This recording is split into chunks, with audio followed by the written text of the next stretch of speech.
Committee will come to order. It's our 5th meeting so far. I would ask Myra to call the roll at this time. Senator Carroll. Here. Senator Funky Fromeyer. Senator Givens. Here. Senator Higdon. Senator Meredith. Present. Senator Neal.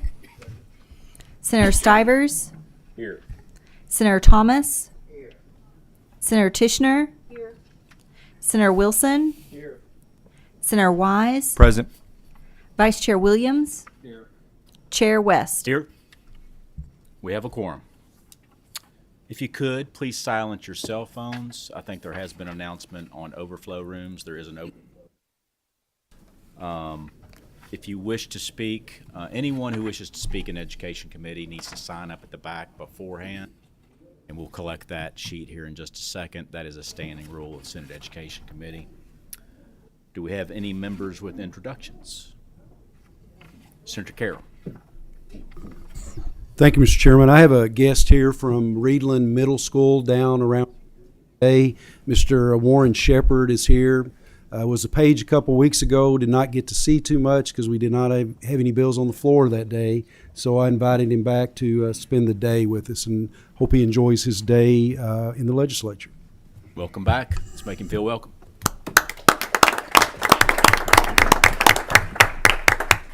Senator Thomas. Thank you, Mr. Chair. They're not in this room, they're in the overflow room, but I have a number of Fayette County teachers here this morning. They're from Sandersville Elementary School, Henry Clay High School, Bryan Station High School, Mill Creek Elementary, Deep Springs Elementary, Cardinal Valley Elementary, and Lansdowne Elementary. I would ask that they be made to feel welcome today as they watch the Education Committee.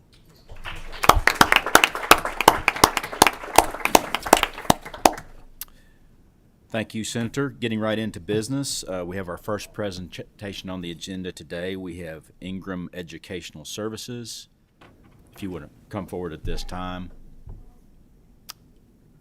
As you know, while we're in session and interim, we have many presentations in our offices, and I was part of a presentation in my office from Ingram. Many of you were as well, and I felt that this was deserved some presentation information before this committee.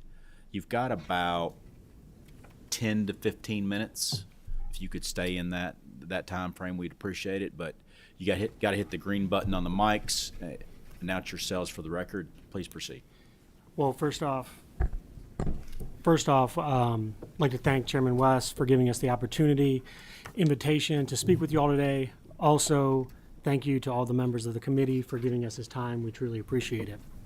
My name is Todd Sveck, and beside me is Kim Clemens.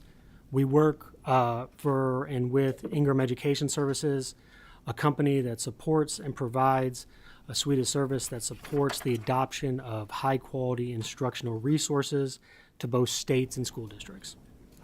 Before we get started, we're going to introduce ourselves and give a little bit of our background. Allow Kim first. Well, it's a privilege to be here today, and thank you for this opportunity. I'm Kim Clemens. I am. Sorry to interrupt. Could both of you actually pull that mic a little closer? We have problems with mics here all the time, don't we? Pull that a little closer when you speak, please. Thank you. Well, thank you. It is an honor to be here today, and thank you very much. I am Kim Clemens. I am a business manager with Ingram Content Group. I also have been in education, served over 34 years, was in the classroom, and then served as the instructional resource and technology supervisor for district. So that was the importance of instructional materials and the important role that plays in the classroom, and then most importantly, supporting our teachers with professional learning opportunities. And again, my name is Todd Speck, and I'm the general manager of Ingram Education Services.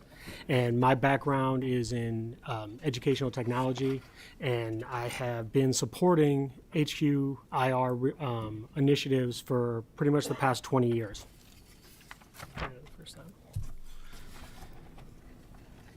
So high quality instructional resources have been around for a long time.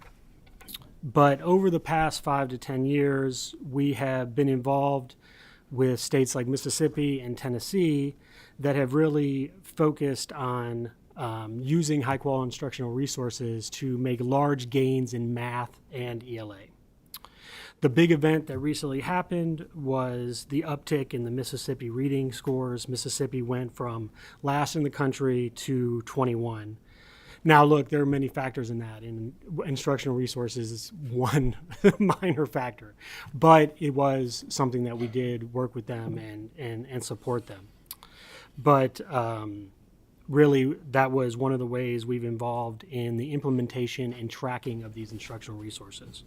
So what we do with HQIR is support the states and districts that want to make sure there's successful implementation of these resources. And that really works in 3 parts: review, transparency, and data. So first we'll start with review. And the first service really just helps support HQIR implementation is just a review application. So the application allows states and districts to organize the review process for HQIR. The example on the screen is one that we do in Mississippi for the adoption of computer science. And the state uses this to organize and make the review materials transparent for all the stakeholders.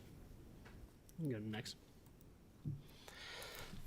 The next piece of this is the transparency piece, which is when you're adopting any resource, but including high quality instructional resources, is transparency.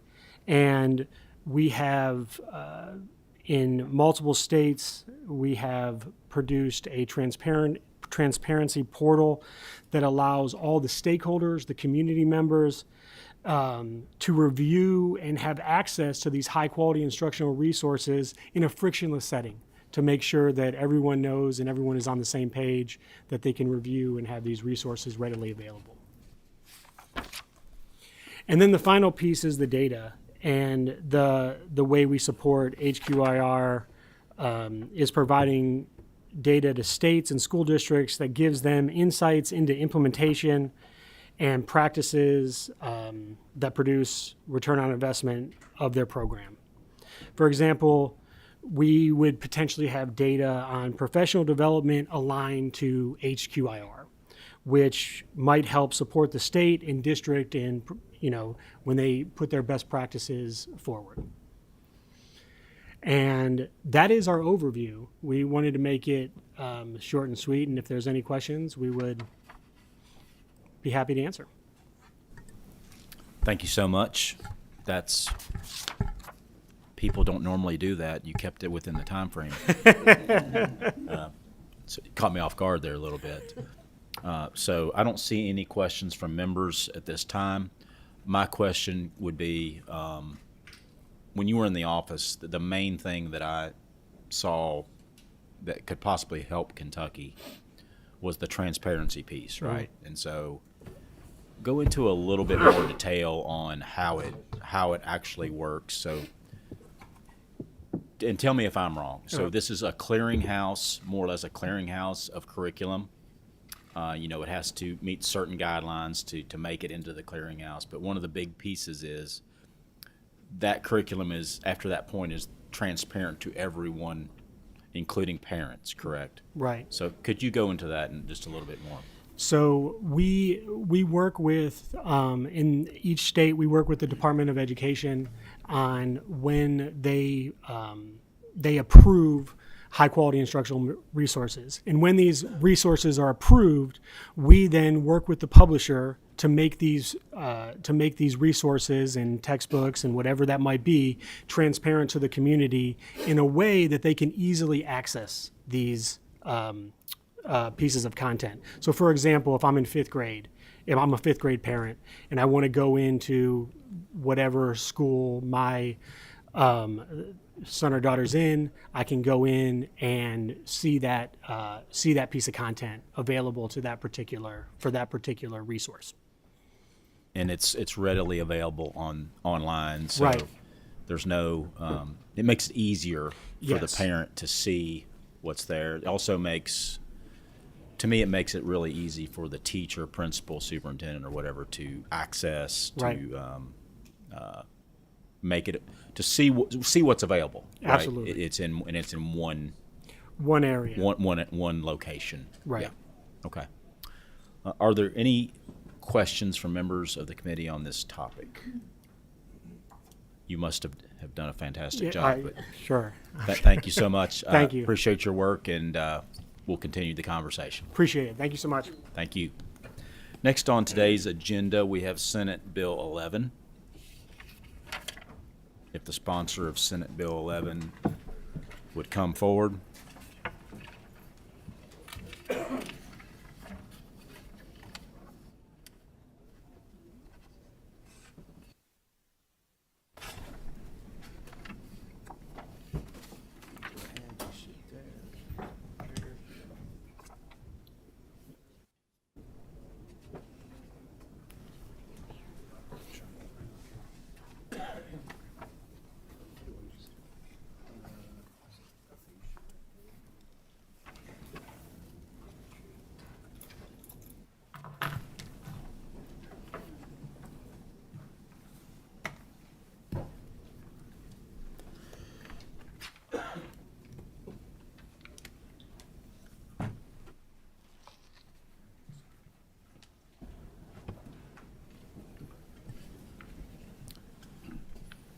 Senator Schickel, if you want to announce your name for the record and allow your guests to announce themselves, and please proceed.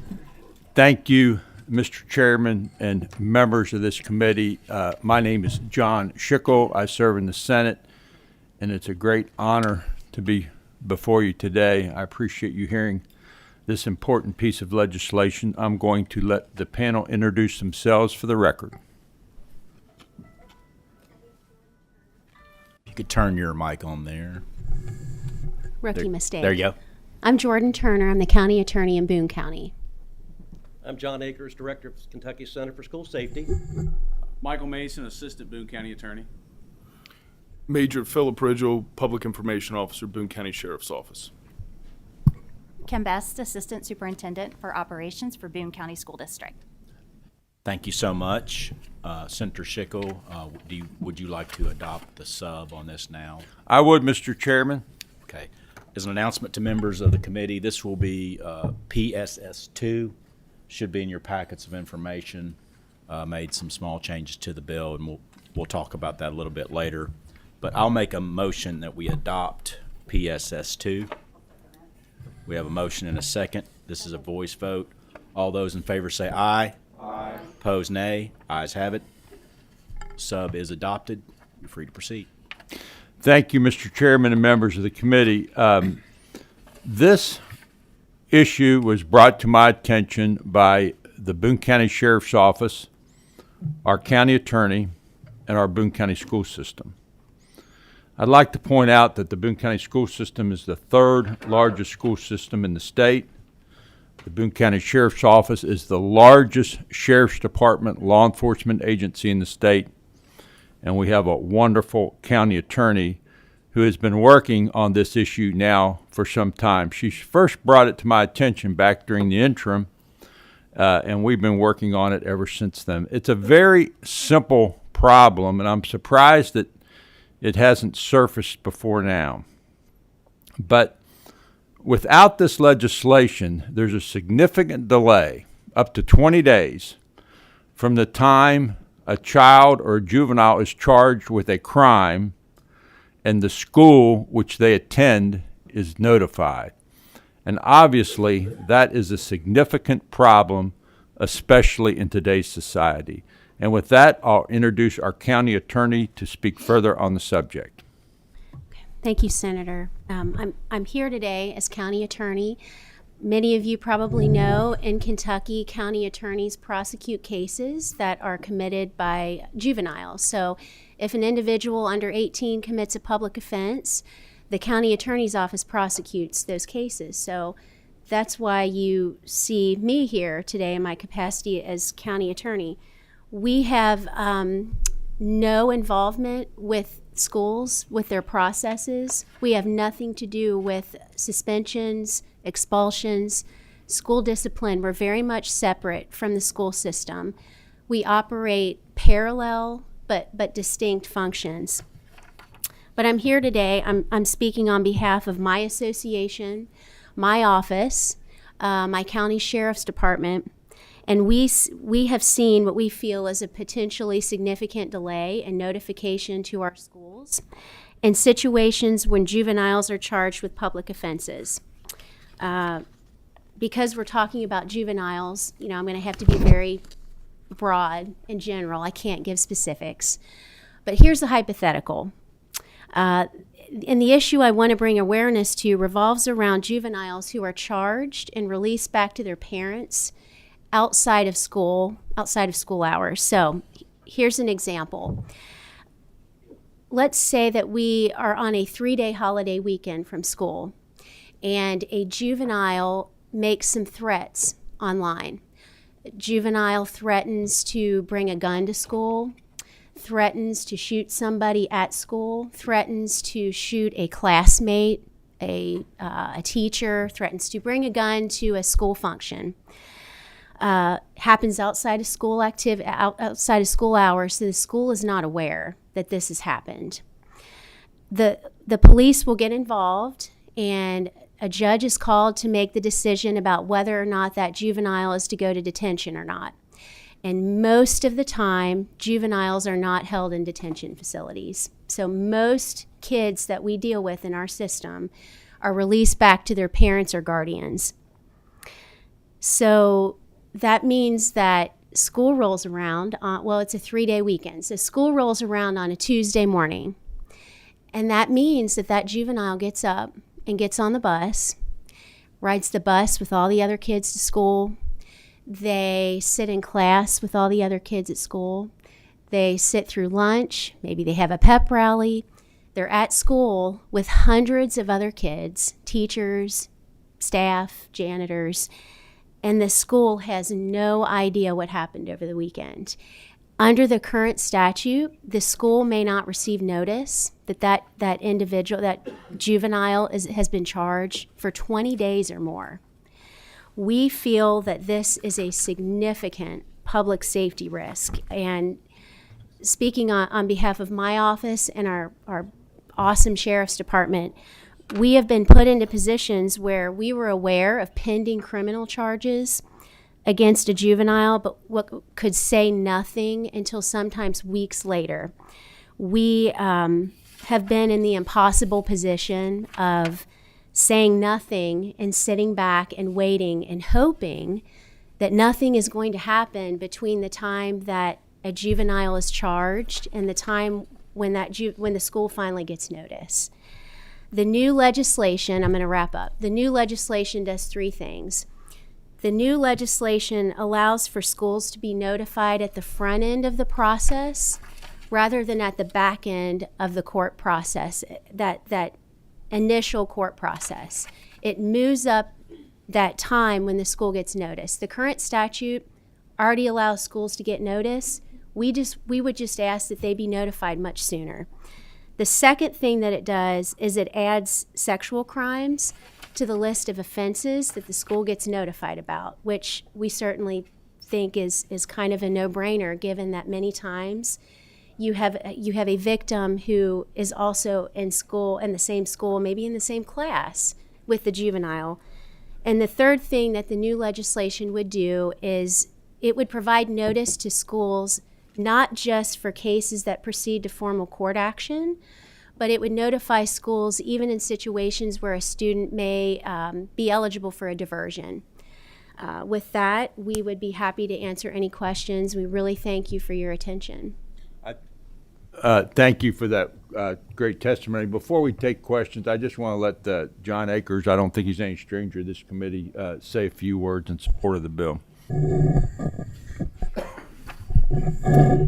Actually, I didn't know I was going to be asked to step up here today, but I appreciate the opportunity to do this. I know a pro when I see it. I'm John Akers, State Director of School Safety, and thank you for bringing this piece of legislation before us. It's been something that I've been wanting to get cleaned up for a long time. I'm going to speak out of both sides of my mouth. At one point, I was a high school principal of 2 high schools in Fayette County and had the privilege of being at Bryan Station and Paul Laurence Dunbar. During my time at Paul Laurence Dunbar in the mid-90s, I had a student that enrolled in our school. I had not seen him before, didn't get a whole lot of background information on him, but I was kind of concerned about that. But I was instructed to enroll that student. I did. The next day, I was summoned downstairs in the English department where a kid took out a switchblade and opened up a kid's arm. Later, I found out from juvenile court worker that the kid had been 17 months in juvenile detention, and I knew nothing about it. You can see where I might want to know a little bit about that. My wife was a teacher and a counselor. If a student is charged, as you were saying, with a sexual offense, I would want my wife and teachers that were under me to be aware of that student's in my room. I didn't want to wait 20 days to find out what's going on. I wanted to know something immediately so I could prepare for this. The student's going to be in there, I understand that, but we can make preparations. And so that's why I would be very supportive of this program and this bill. Thank you. And we have a representative from our Sheriff's Department who wants to say a few words, and then our school system, just a few words. If Senator, we got probably about 5 minutes in this segment, and then we need to open up for questions to be on schedule. Very well. Yeah. The Sheriff's Office and Sheriff Michael Helmig support this bill. As many of you may know, we have SROs in every Boone County public school. We have 3 SROs in 3 private schools in Boone County and also 2 SROs in 2 respective Walton-Verona independent school districts. Making changes to this bill will allow our SROs who are in the know on the back end of what happens in the street to, it prevents them from having to do something that may be outside the bounds of the law for the sake of public safety. This bill completely cleans up any ambiguity about what can be said and when can it be said, and it streamlines safety throughout the school, which, of course, all of us in here want for our students and our staff. Thank you. So on behalf of Boone County School District, first of all, we want to say thank you for allowing us to speak on this topic. From the school district's perspective, I will mirror what everyone has already said today. This is really about allowing us to have the information to make the best decisions for students, because school safety is obviously our top priority. And having enough information to make decisions on, to ensure all students are safe, as well as to make decisions to support the student who may have been experiencing trauma through having those charges placed. So making changes to this bill really just allows us to fully support all students and to consistently keep students safe.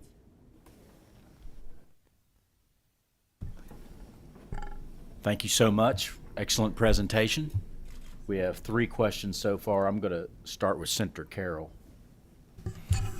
Thank you, Mr. Chairman, and thank you all for the presentation. Can you address a little bit on the confidentiality?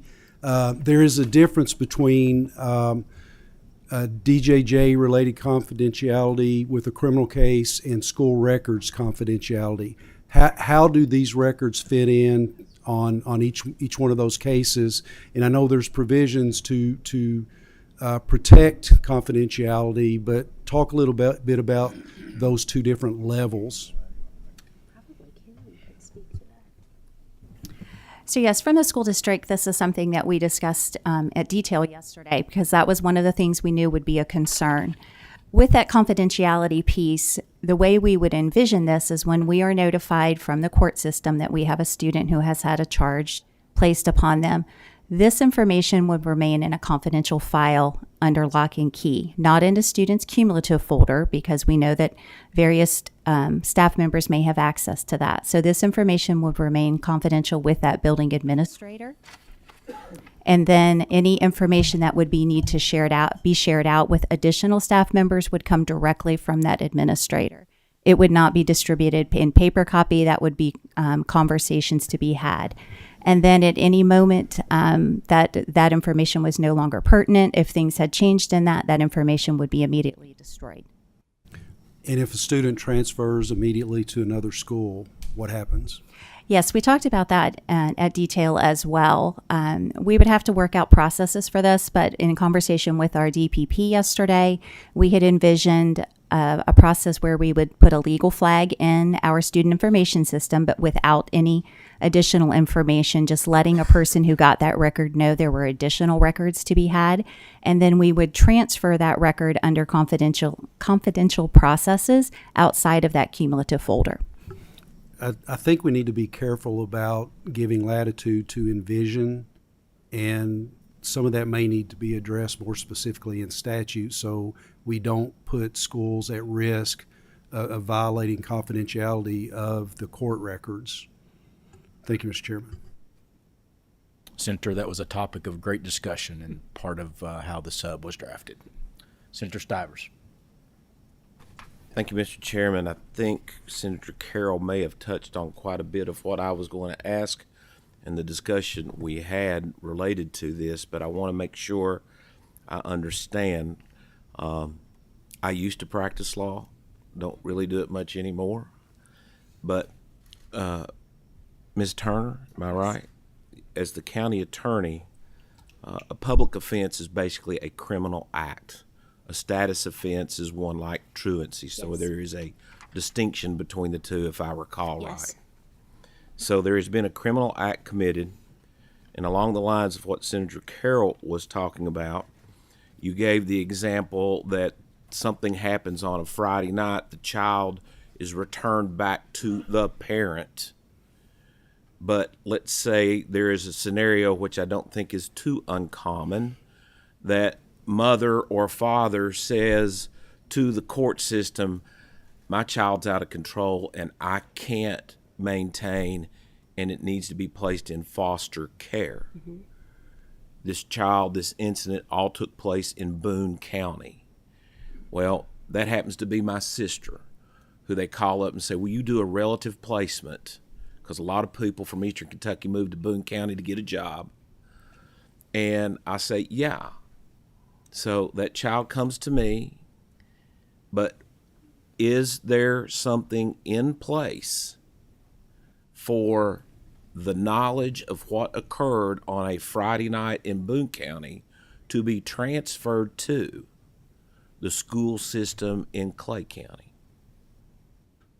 I think that's probably beyond what I could answer on our end. I think this is because that child then becomes the ward of the state and under the purview of social services. And Senator Schickel and I have had this discussion. This is a really good bill. There may be the necessity for another bill to make sure in this type of scenario that what Senator Carroll is bringing up, it tracks with the child and goes to a system, because what Mr. Akers talks about could happen, and then all of a sudden, instead of it being in Boone County on Tuesday morning, it's in Manchester on Wednesday morning. Mm-hmm. So my question is that I pose, is there any safeguards for that student who transfers after being placed as a ward and in the custody of the cabinet?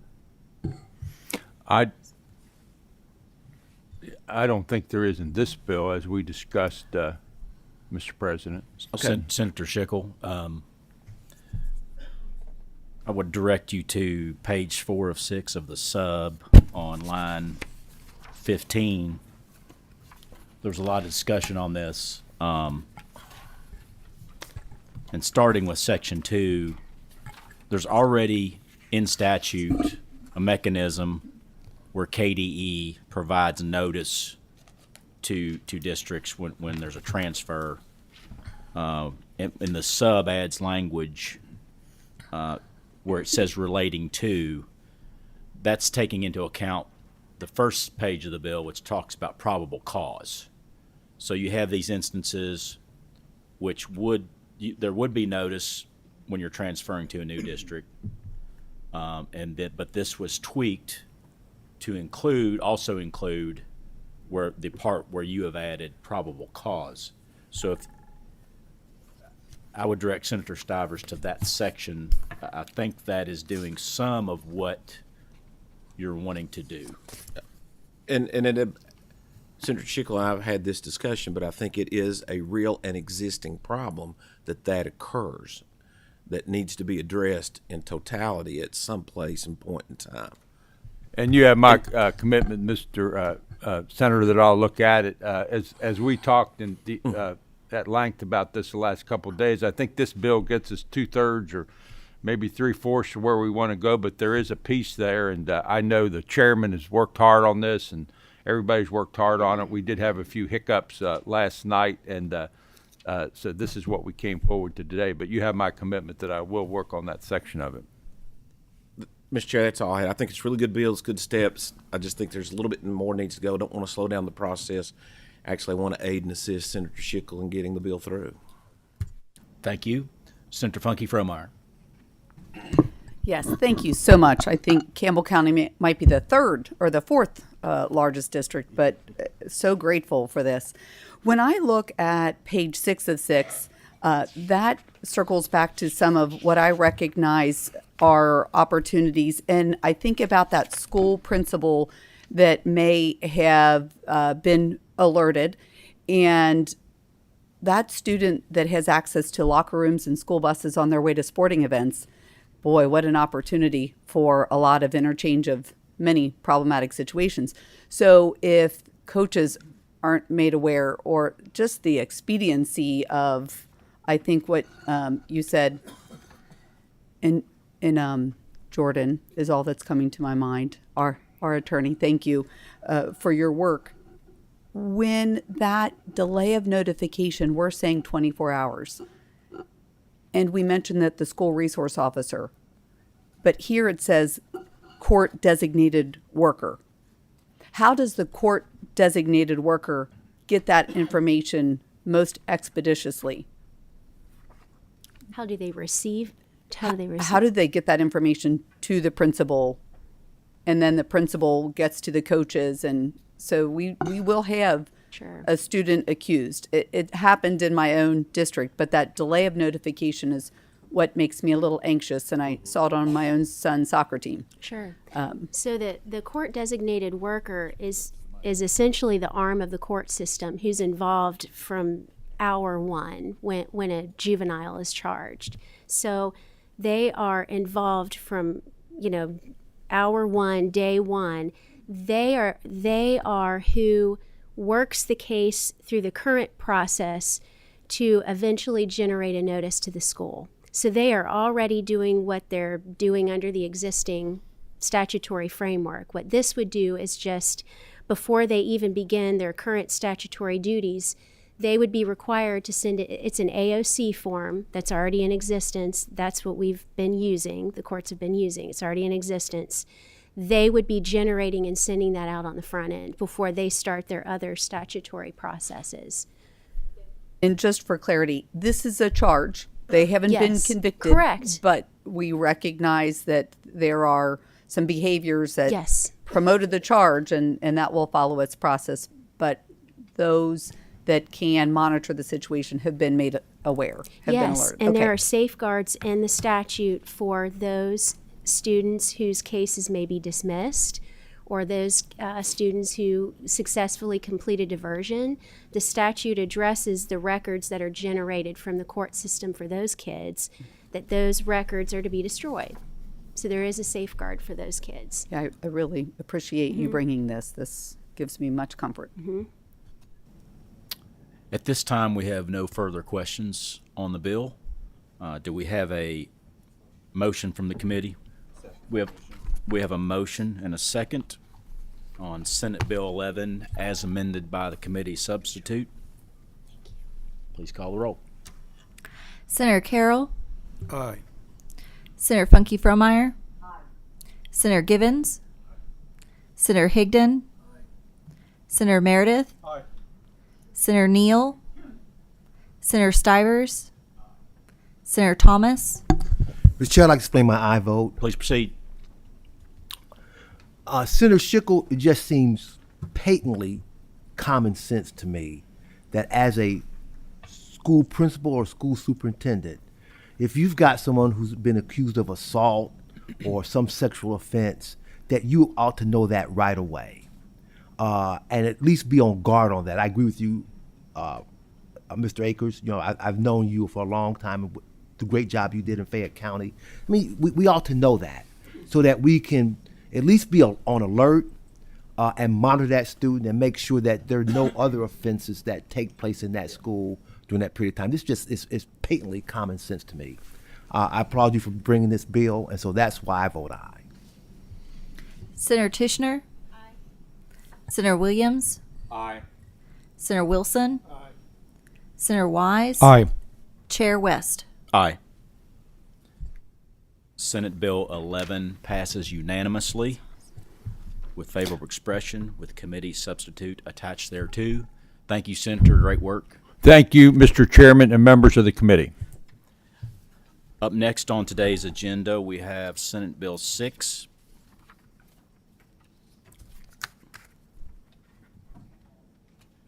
If Senator Wilson would step forward with his guests.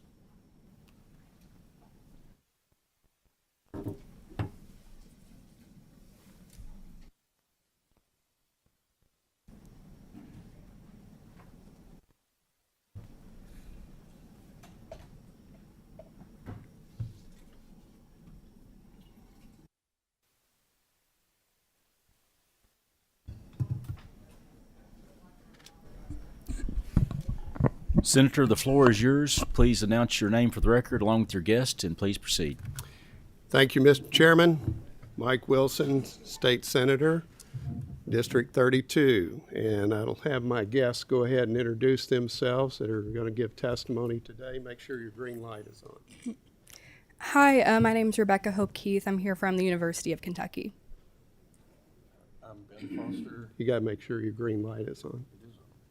Oh, it's not, I don't think. You get it? Oh, there you go.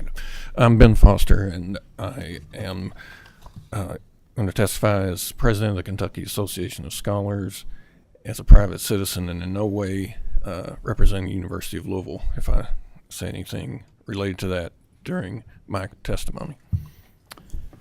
Senator, we have a committee sub. Do you wish to adopt that at this time? Yes, sir. I would move adoption of the committee substitute. Okay. We have a motion on the substitute. Do we have a second? We have a motion and we have a second on the substitute PSS1. It's in your packets. All those in favor say aye. Aye. Aye. Opposed, nays. Nay. Ayes have it. Floor is yours. Thank you, Mr. Chairman. I offer this committee substitute today to Senate Bill 6 to counter a trend in higher education of universities attempting to exclude from employment or deny promotion to scholars and professors who do not conform to liberal ideologies of most of the public universities' faculty and administration. Diversity of thought should be welcome in higher education, but what we have seen is a trend across the United States forcing faculty, in order to remain employed, to formally endorse a set of beliefs that may be contrary to their own, all in violation of the First Amendment. This ideology, conformity, and viewpoint discrimination has been imposed on staff and students, as well as you will hear in testimony today. The legislation that I'm introducing includes provisions that are similar to laws that have been passed in Tennessee, as an investigation in Tennessee revealed that as part of Diversity Action Plans, UT had 4 departments that were requiring or recommending diversity, equity, and inclusion statements from faculty job applicants. Other departments went further, requiring or recommending DEI as a formal requirement for tenure and promotion. In California last year, community college professors sued over regulations which explicitly require professors to pledge allegiance to contested ideological viewpoints. For instance, they are to develop knowledge of the intersectionality of social identities and multiple axes of oppression that people from different racial, ethnic, or minoritized groups face. One professor said, "I'm a professor of chemistry. How am I supposed to incorporate DEI into my classroom instruction?" His attorney noted the government is forcing professors to teach and preach a politicized viewpoint they do not share, imposing incomprehensible guidelines threatening to punish professors when they cross an arbitrary, indiscernible line. According to a news report in the New York Times in 2023, nearly half of the large universities in America require those seeking faculty positions to submit statements confirming their commitment to a particular DEI principles.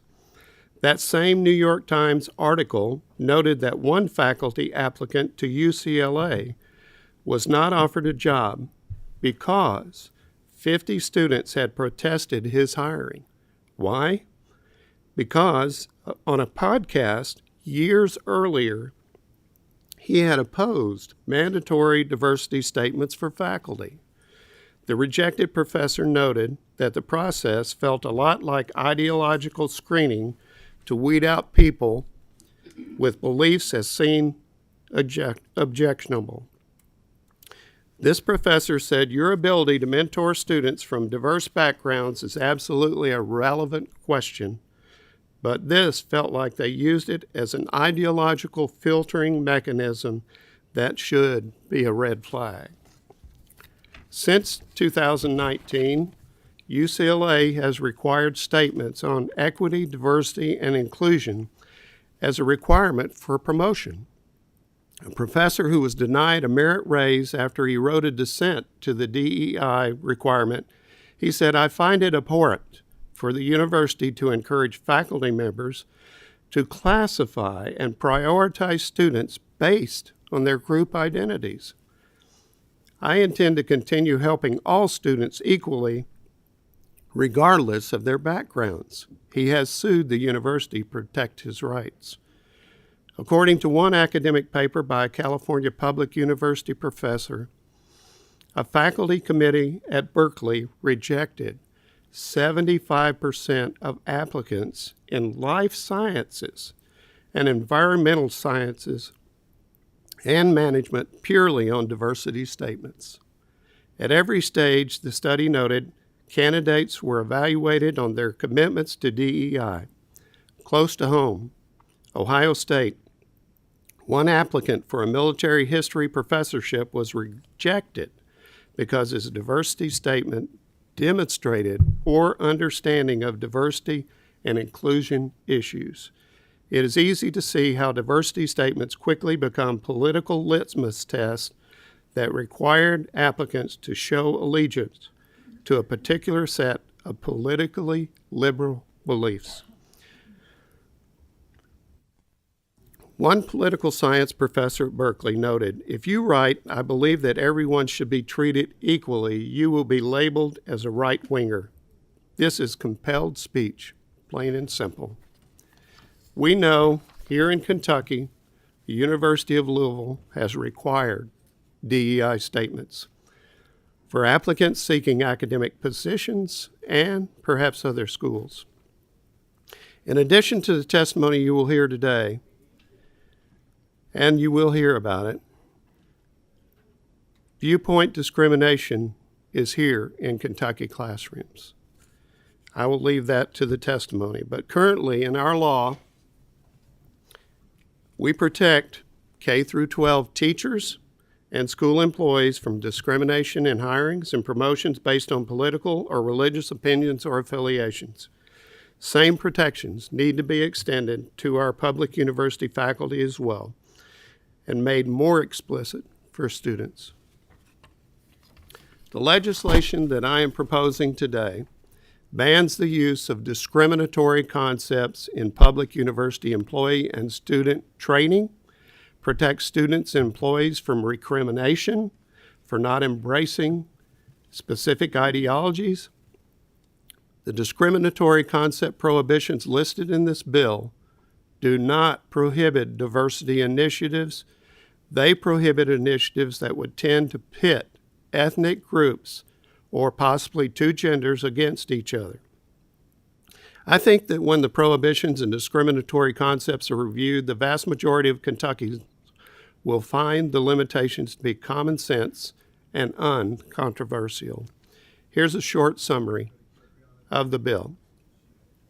It begins with definitions that prohibits faculty, students, applicants, and staff from having to adopt certain political or philosophical positions in order to be admitted, hired, promoted, or receive any other academic benefit. It also prohibits preferential prejudicial consideration based on an individual's actual or perceived political or social ideology, and requiring DEI statements would be banned. Universities should not use discriminatory concepts in training programs or materials. Universities shall not require a course that presents discriminatory concepts as fact or advocates for support of discriminatory concepts as a prerequisite, program requirement, or general education course, and state money shall not be used to fund discriminatory concepts in the classroom. At student orientation, the university shall include discussion and resources on the First Amendment, free speech, and viewpoint diversity, which our universities should be doing, and provide the students the policies that they have adopted to protect free speech. The materials from student orientation shall be published on the school's website. For any employees hired to promote diversity initiatives, their duties shall include promoting intellectual diversity among students and faculty. Such individuals shall also spend at least 50% of their duties mentoring and providing academic coaching to Pell Grant recipients. The bill gives the AG writ of mandamus powers to enforce its provisions. The legislation shall not prohibit training on non-discrimination laws or prohibit diversity initiatives that do not include discriminatory concepts. For greater transparency in the classroom, universities shall publish on their website all course syllabi. We have a constitutional role in determining how taxpayer money is spent in education. We need to ensure that those funds are promoting educational excellence and rigor to help our students, all students, succeed in this 21st century intellectual economy and not trendy, divisive ivory tower theories. I filed this bill on behalf of students and faculty whose First Amendment rights are being violated and face a shifting, stifling, politically correct academic atmosphere. I have testimony here today, and I'm going to defer to them, Mr. Chairman, and at the end, I would ask for your vote. I will introduce whoever would like to go first. You want me to start? Yeah. Okay. Hi, as I said earlier, I'm Rebecca Keith. Thank you to everyone who invited me to share my experience with DEI, as I've actually experienced it at UK. So when I first heard of DEI, it was on the news. It was meant to be something that was going to break down barriers and bring people together. But if inclusion was actually how DEI was applied at colleges, we wouldn't be here talking about it today. You see, when I was a freshman at the University of Kentucky, I applied to be a resident advisor, as I had been told by my parents, my RA, and my older sister that they thought I'd be a good fit, and I loved living on campus at UK. I had worked for UK and Res Life in the past and had been preparing for this interview, and I had my RA tell me that she would give me a glowing recommendation, and the first interview went quite well. My second interview started decently. The interviewer asked me my pronouns, which threw me off a little bit. I now see that as a kind of screening in and of itself. But we proceeded with the interview, and it seemed to go fine until I was asked where I had seen injustice and mistreatment at UK. At the time, the closest I had come to that was my own work with Pro-Life Wildcats, but even back then I knew not to bring up Pro-Life Wildcats with an interview at UK, as they didn't look overly favorably at our club. So I said nothing. Despite that, the rest of the interview seemed to go quite well, but I was later informed I was not being hired on as an RA. I was in the alternate pool, however, and I was offered the chance for a later interview to get feedback on what I'd done well and what I'd done poorly. I naturally jumped at this. I love getting feedback from people. I'm an English major. Half my job is editing. And we started out the interview well. She was just giving me general feedback about my demeanor. She said I'd aced every part of the interview, the customer service, the quick response times, everything I'd done great on, except JEDI, UK's version of DEI. At this point, I started to record the interview as Kentucky is a single-party consent state, and I'm glad I did because the absolute insanity that I would be told for the next 15 minutes, I'm not sure I would believe it if someone had told me I would hear that. I would say, no, you're making that up. I was told that because I am white presenting, I had probably not had to think about how I present myself, unlike other non-white students. I had been told that as I didn't have experience being an other, her words, not mine, I hadn't proven that I could relate to students who would be considered an other. She then went on for several minutes to tell me about how she had processed George Floyd's death and how maybe I should have said something like that in the interview. And then she told me that maybe I should look at my current service work through the lens of DEI. Because this is the natural endpoint for DEI, instead of just doing service work and treating everyone equally, you will look at people through the lens of race, ethnicity, sex, and then you will have to prove to UK how much you care about those categories instead of how much you care about those people as individuals. You will bend the knee to DEI if you want to work at UK. My next experience with DEI came from the classroom in my women's literature course. The syllabus laid out by the TA said that no comments that were homophobic, transphobic, xenophobic, Islamophobic, anti-Semitic, sexist, ableist, classist, or otherwise offensive, particularly toward protected groups, would not be allowed, on penalty of removal from the class for that day and loss of participation points. As someone who believes that there are only two genders and that men cannot become women, this was problematic to me. So I went to speak with the professor and ensure that my First Amendment rights were going to be protected. I was assured as long as I didn't use slurs in class, I would be fine. I don't use slurs. This was an easy ask. The class went on well. I was the lone conservative speaking up as it was a very liberal class, including the professor. But that was fine with me. I'm used to being in the minority on a college campus. Despite this, there did come an issue when the topic of gender was brought up. I again restated that I believe that there are only male and female, as there are. And while I was never pulled aside in class or outside of class, I was then sent an email from that professor who told me that I wasn't recognizing the humanity of the other students in class. And as such, I had broken the UK Code of Conduct, which is a serious offense. And it's actions like these that are taken at UK to try to force people to bend the knee ideologically and force them to not speak up about what they really believe. I even had a student in that class come up to me and say, hey, I'm pro-life too. Thank you for speaking up, but I can't speak up because I know what will happen to me if I do. So I would encourage everyone to pass this bill and stop these discriminatory practices that are being smuggled in through DEI. Thank you. I'd like to speak for just a few minutes. I have worked in Kentucky public higher education institutions for 33 years, come at the end of this semester. And I support diversity. I've done research in that area showing the benefits of diversity. But one of the most important aspects of diversity is the diversity of opinions, getting viewpoints from different people together to help reach the best answer. And that's the diversity that's truly lacking on college and university campuses. And I think that's part of the reason for why the overall opinion of the public of universities and colleges is steadily falling, and people have lost trust and respect in their universities because of this lack of ideological diversity. The university puts out public statements on different things, and during my experience there, they've always been supporting one viewpoint, and that makes people who are moderate, conservative, or libertarian feel very unwelcome on campus, and they're afraid to speak their viewpoints, and they're afraid they might be retaliated against. An example, in the College of Business, in one search meeting for someone to be chair of a department of business, someone made the comment that that person is too conservative to be a chair.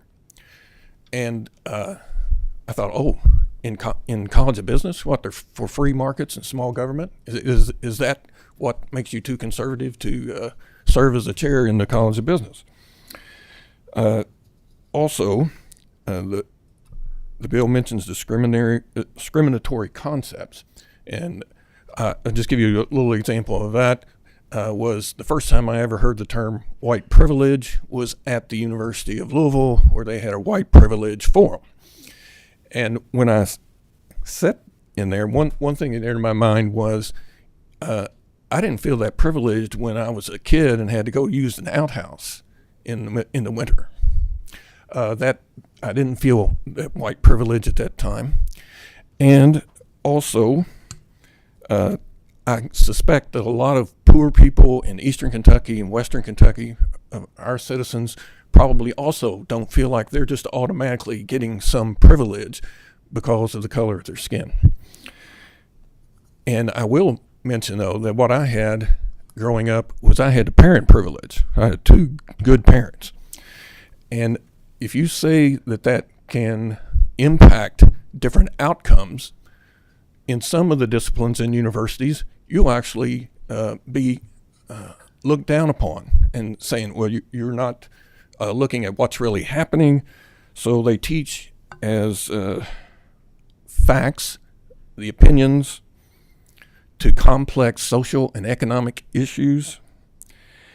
And many times will say the only reason for any differences between any of our citizens is because of racism, sexism, or whatever. Not looking at all the things that come into play into those differences.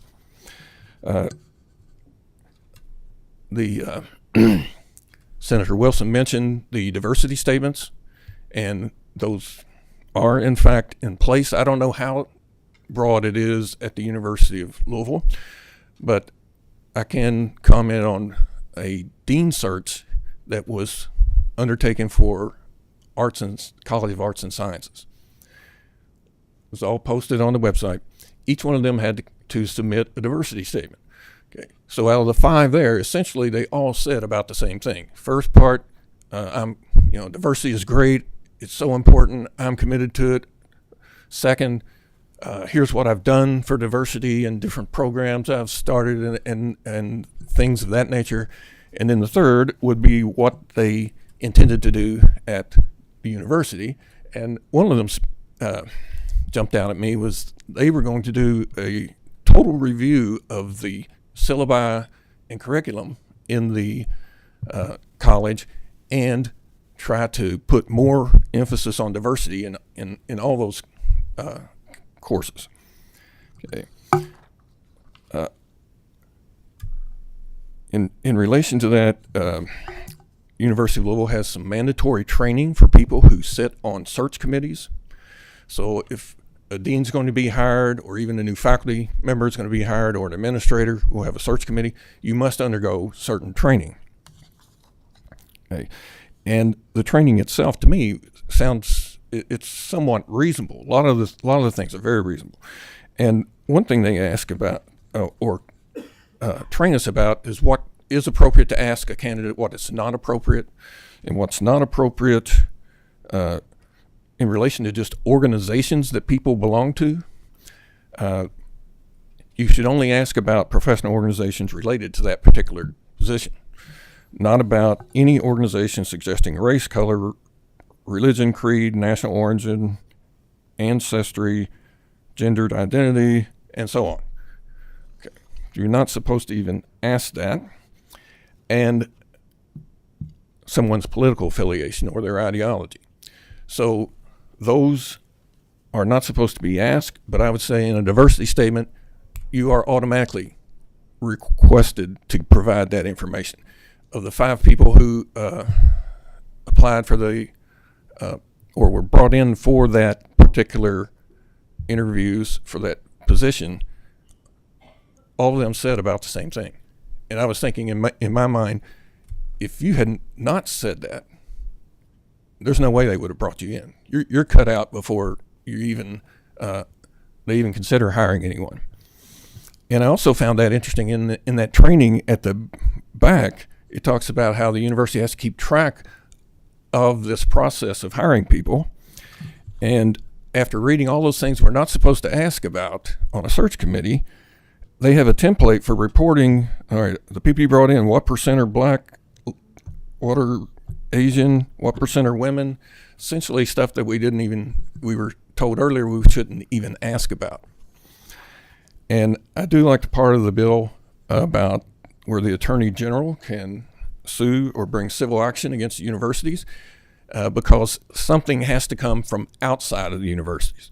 I've been at the universities long enough to know that internally almost nothing's going to change. There's not going to be any substantial backing for the free speech and thought of all people. And so just in summary, I'd like to kind of say I really appreciate how well you articulated what can happen with students. Also, many professors have told me that they are afraid to say what they really think about. I'm one that will speak up, and I'll have quite a few will come up to me afterwards and say, "Oh, I'm glad you said that. Yeah, I was thinking that too." But they won't say it themselves because they're afraid of being denied promotion or that could hurt their career. And I think that legislative action is needed to address this issue. Thank you. Thank you for that presentation. If it's okay with you, Senator Wilson, we'll open the floor up for questions right now. First up, we have Senator Thomas. Mr. Chair, I'm not the chair. You were the chair, but I was wondering this: has anyone signed up to speak against the bill? And if not, I would ask, with your permission, since I do see the president of the Council on Post-Secondary Education back there, I'd be interested in his thoughts, and I would defer some of my time to him because I'd like to hear what he has to say since he's the president of the Council on Post-Secondary Education. I would ask your permission to allow him to speak. To answer your question, Senator, we have 5 signed up to speak against, and I was going to fit them in. But if you're willing to put Aaron on the hot seat, that is. I'm definitely willing to put him on the hot seat. Mr. Thompson's decision.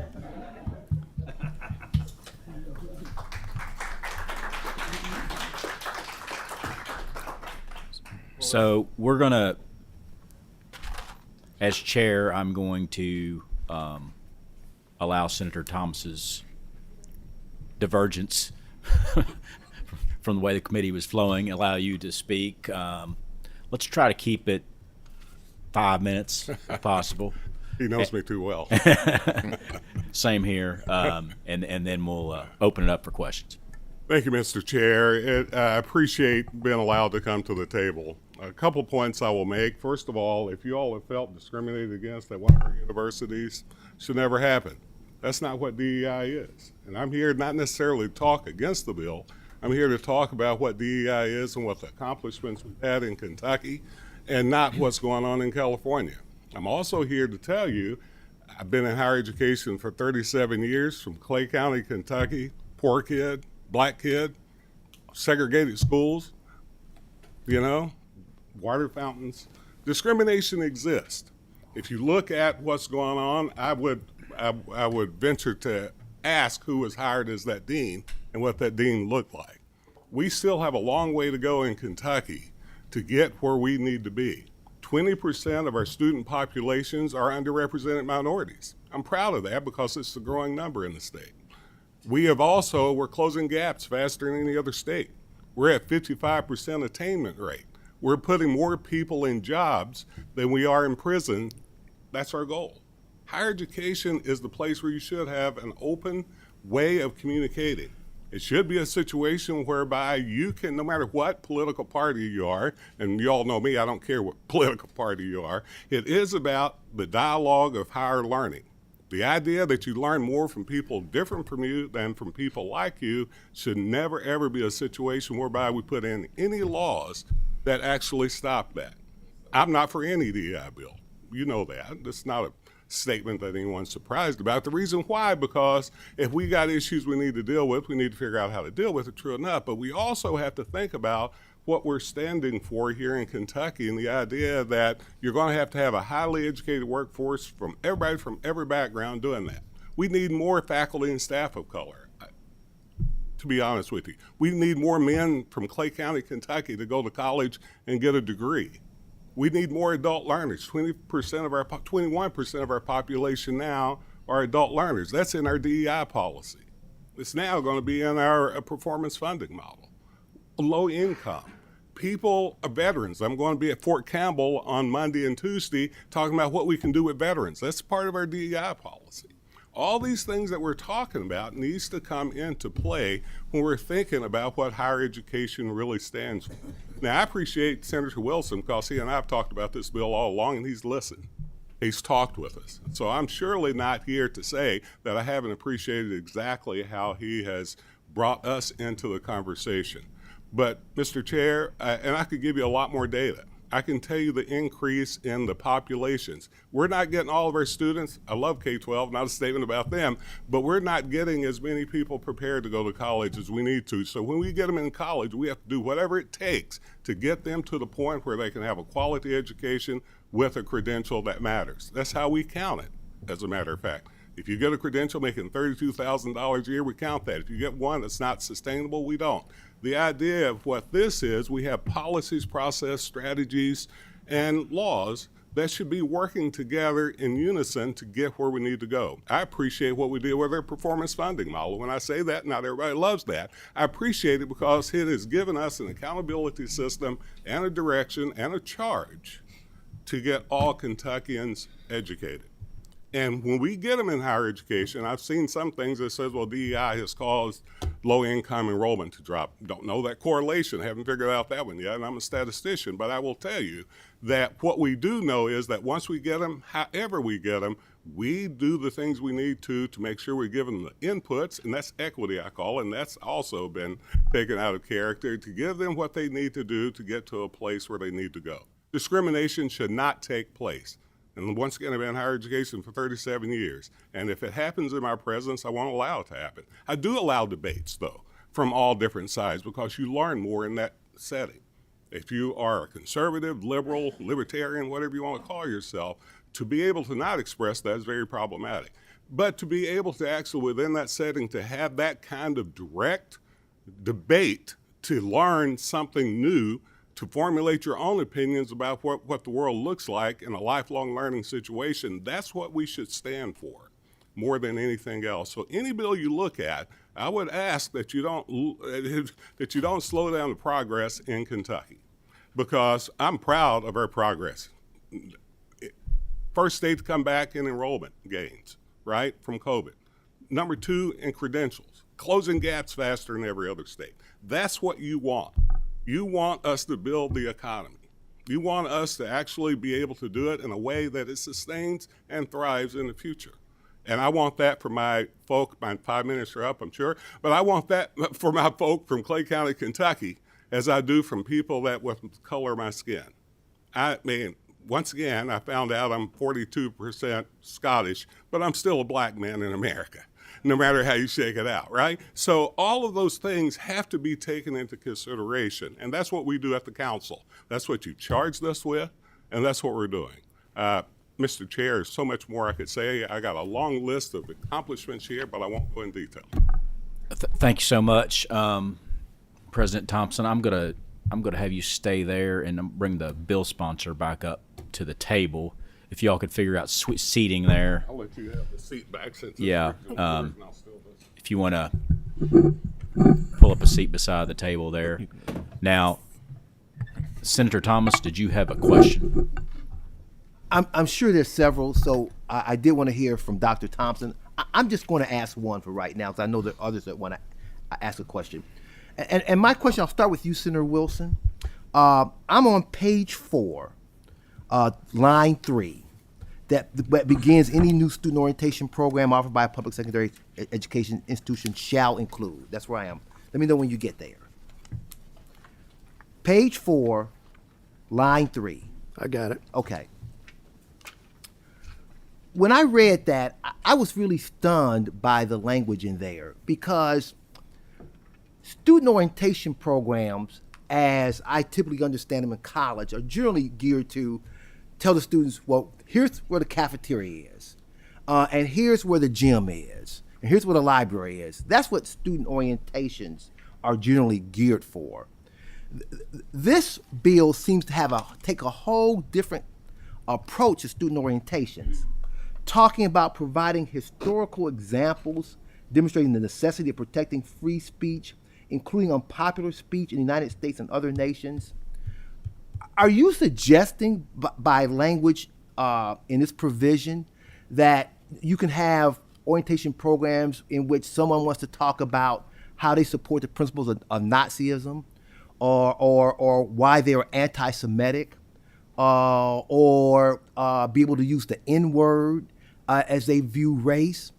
I mean, I think all of those in context are protected speech, but is that what we really want to use student orientation programs for? That's my question to you. The emphasis, Senator, I think if you'll read, and I know you don't have any objections to the First Amendment of the Constitution of the United States of America that guarantees free speech. And that's what we wanted to emphasize, that students have the right of free speech, as, President Thompson, he talked about. And, we want to make sure that we have intellectual diversity and free speech on campus, and that's why we wanted that included in student orientation. Plus, we also have in there that the Attorney General has the right and the authority to bring an action if they feel discriminated against in their free speech. So. Okay. Senator Neal.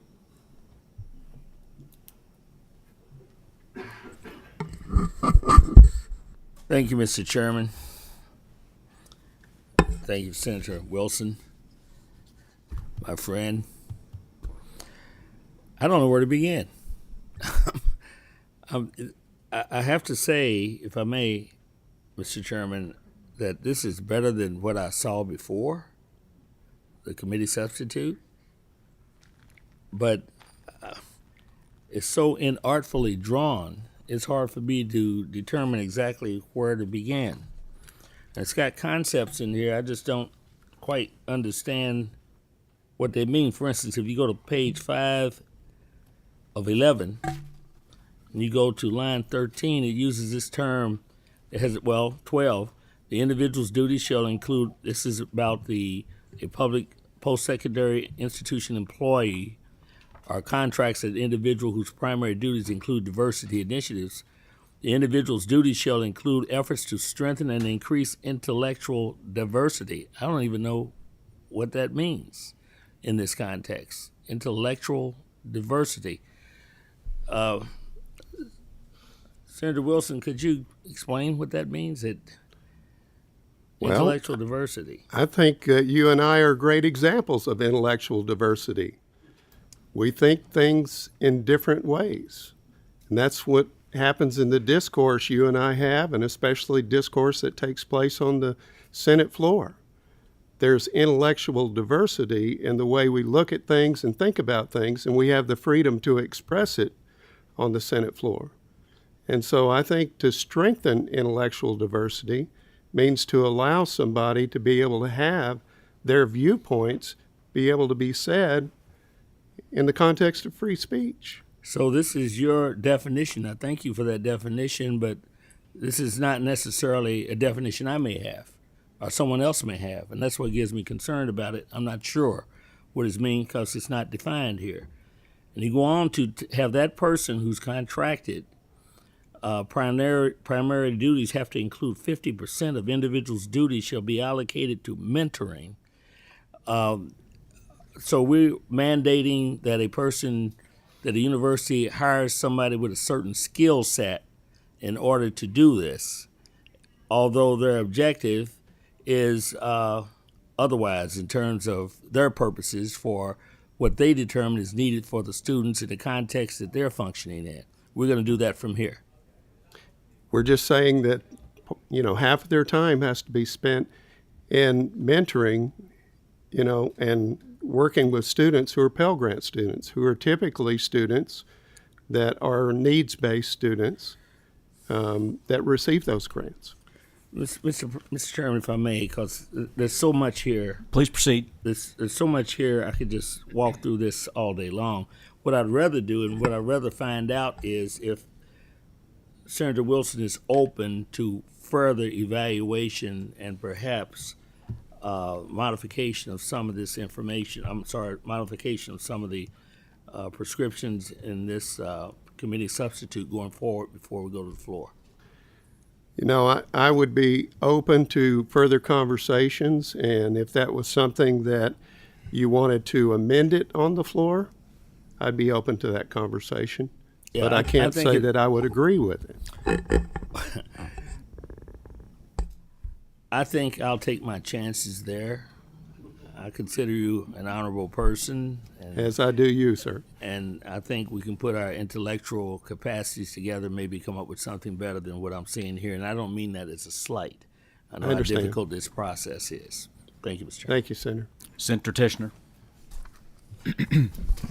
Thank you so much. I appreciate this bill.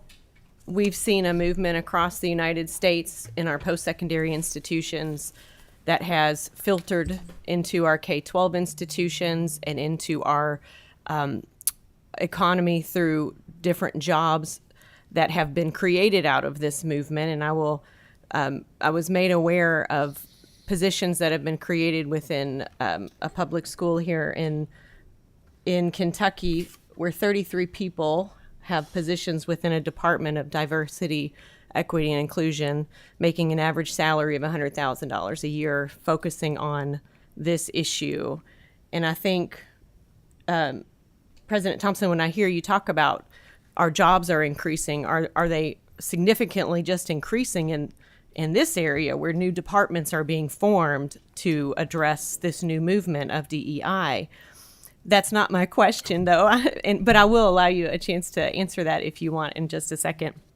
One of the things, I've been getting an insane amount of emails regarding this bill, specific to professors potentially losing their ability to have freedom of speech through curriculum that they're proposing and offering to their students, and also that students might possibly be curtailed in their free speech. And I feel like you addressed that well in this bill, and I would love for you to speak on that, Senator Wilson. One thing I would bring up that I think this movement has really been very harmful to our students who do not fall into line with these ideas. As our student testified from UK, she was clearly singled out and told she was not able to think what she thought, or at least be quiet about it if she did. And I want to point out the University of Kentucky actually has a bias incident report form where this movement of DEI encourages students to report on each other in case their feelings are hurt. So much so that they're even reporting a rabbi who lives in the Lexington area because of a tweet on social media. So I'm not sure when we're talking about a concern of this bill that free speech might be stifled, that is indeed what we're trying to protect with this piece of legislation. Would you speak on that, Senator Wilson, on what measures are in place to make sure that all forms of speech will be protected? You know, I think that the bill's very clear in that aspect, Senator. But one of the things I will say is this does not prohibit diversity initiatives. What the bill prohibits is the 16 discriminatory concepts to be utilized and promoted in those trainings or within the classroom, or specifically classes that actually promote those discriminatory concepts.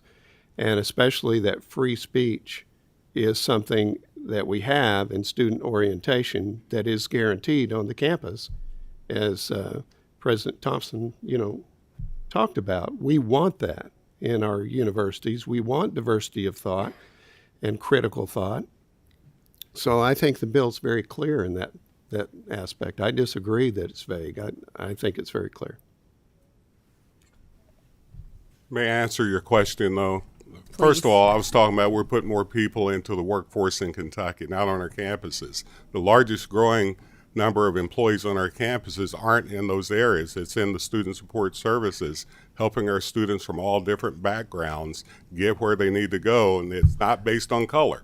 It's based on exactly the needs that that student may have. We have a lot more people in ADA services than we've ever had. We just put more people in mental health services and student basic needs because it's a growing concern in Kentucky. So when I say we're putting more people into the workforce, I'm saying we are actually credentialing more people that can go out to become a part of the taxpaying citizens.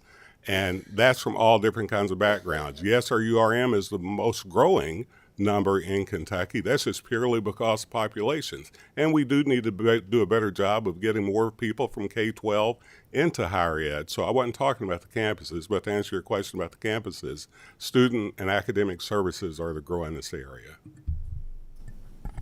Senator Funky Fromeyer. Thank you so much for bringing this bill. And Dr. Thompson, thanks for being here, because my questions do frame around the last year that I've gotten to know you a little bit better. One of my biggest heartaches is for my family, and that's why I'm here as a state senator. I've got a sister that looks just like me. She's just 10 years younger, and she has 4 children. Her husband is black. Are her children black or are they white? So it becomes so challenging, and my heart goes out to you. I'm also a University of Kentucky graduate, but I experienced some of those things in 1991. No one knew how great my need was because I'm white, but it was brought up. But I'm the 6th of 12 kids. Do you think there was a lot of money to go out? And we had a fantastic outhouse on the Funky Farm. But when my niece, who's now a student at UK, has to determine and declare constantly whether she's black or white, how is that helping serve her actual needs? And what I see in this bill, I'm hopeful that you can acknowledge that we're trying to articulate both messages that we received today, how not to treat one another, because we seem to be creating more categories instead of fewer classifications and a desire to help all students, because all of our workforce needs to grow and thrive and not be afraid of treating each other both in fun and in jest, but with goodness and kindness. We just continue to amplify race, and I don't see why that value is advancing Kentucky based on the numbers you shared with us. I would love to answer your question, by the way, and I won't go into an historical explanation. I will just say in Kentucky with the one-drop rule, you didn't have a choice for a long time. So that's where, as a matter of fact, 55% of the people after the Civil War were biracial, black and another, normally white, right? So, and what we have now in the U.S. Census, people have pointed to black enrollment has gone down. No, it hasn't. The U.S. Census allowed you to put 2 or more races, and that's what people did. And so the point being is that if there's a situation anywhere where you're supposed to be forced to do that, you're not supposed to, then yes, I think that needs to be addressed. Does it need to be addressed with the bill? Maybe there's another option. The other point I will put is that we still are in a place in society, good or bad, that we still have people with what I call social identification based on what they look like could actually have some discriminatory processes in place. Once again, I will tell you, Senator Wilson and I have talked multiple times, and I've appreciated those conversations, and he's been open to what we are talking about.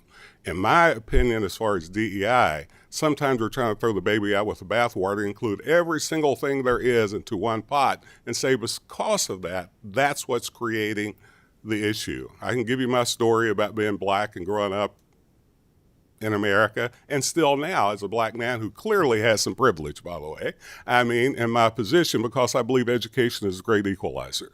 If we stop anything along, if we actually hinder anything to create that from being, it's very problematic. And I will argue that forever. And I do that as a Kentuckian as much as I do as a black man in Kentucky. You know, and that's why we push hard on the overall efforts of creating an environment We call it cultural competence. Some people see that as we're doing something for black folk. That's not. What we're saying is that we want all of our faculty and staff to recognize that people are coming to you from different backgrounds. Listen to who they are and recognize who they are, and don't disenfranchise them. It could be political disenfranchisement. Shouldn't happen. But it could be that in many cases, universities and colleges still in America are looked upon as, well, I don't know if I belong there or not. I'm scared of it. And maybe they don't have it set up in the way it needs to be set up. We hear this in a lot of the research that many of you know that I do. But the point that I always push in the end, our universities and colleges are an integrated society with a lot of different thoughts. His bill doesn't stop that at all.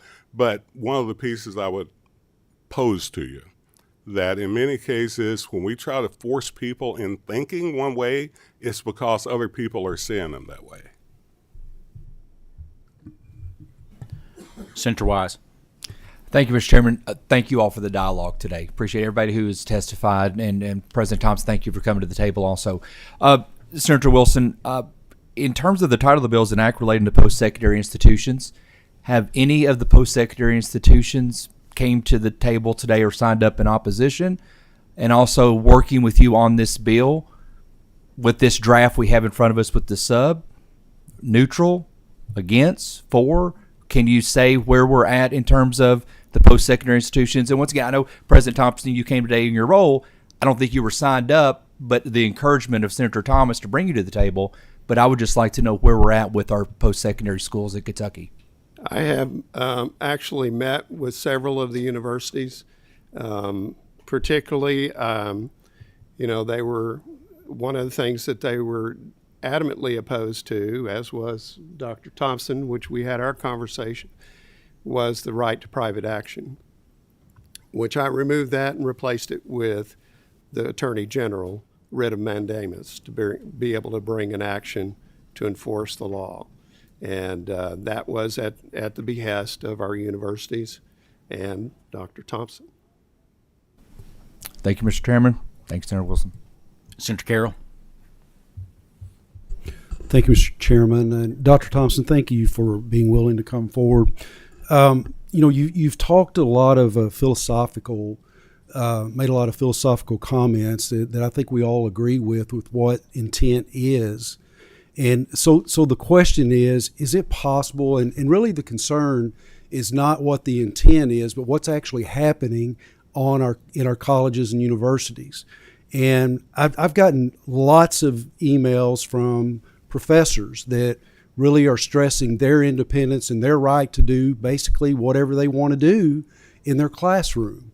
So my question is the policies within our colleges and universities, do they allow, because of tenure, for professors to go beyond really the intent of DEI and to push their own personal beliefs to the point that these 16 provisions in this bill are being violated? And because of tenure, do they have the right to do that?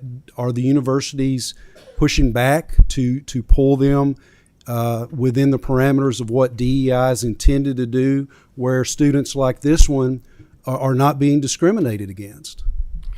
That's an excellent question. By the way, I hope I gave a little more than philosophical statements. I hope I got real numbers to show you.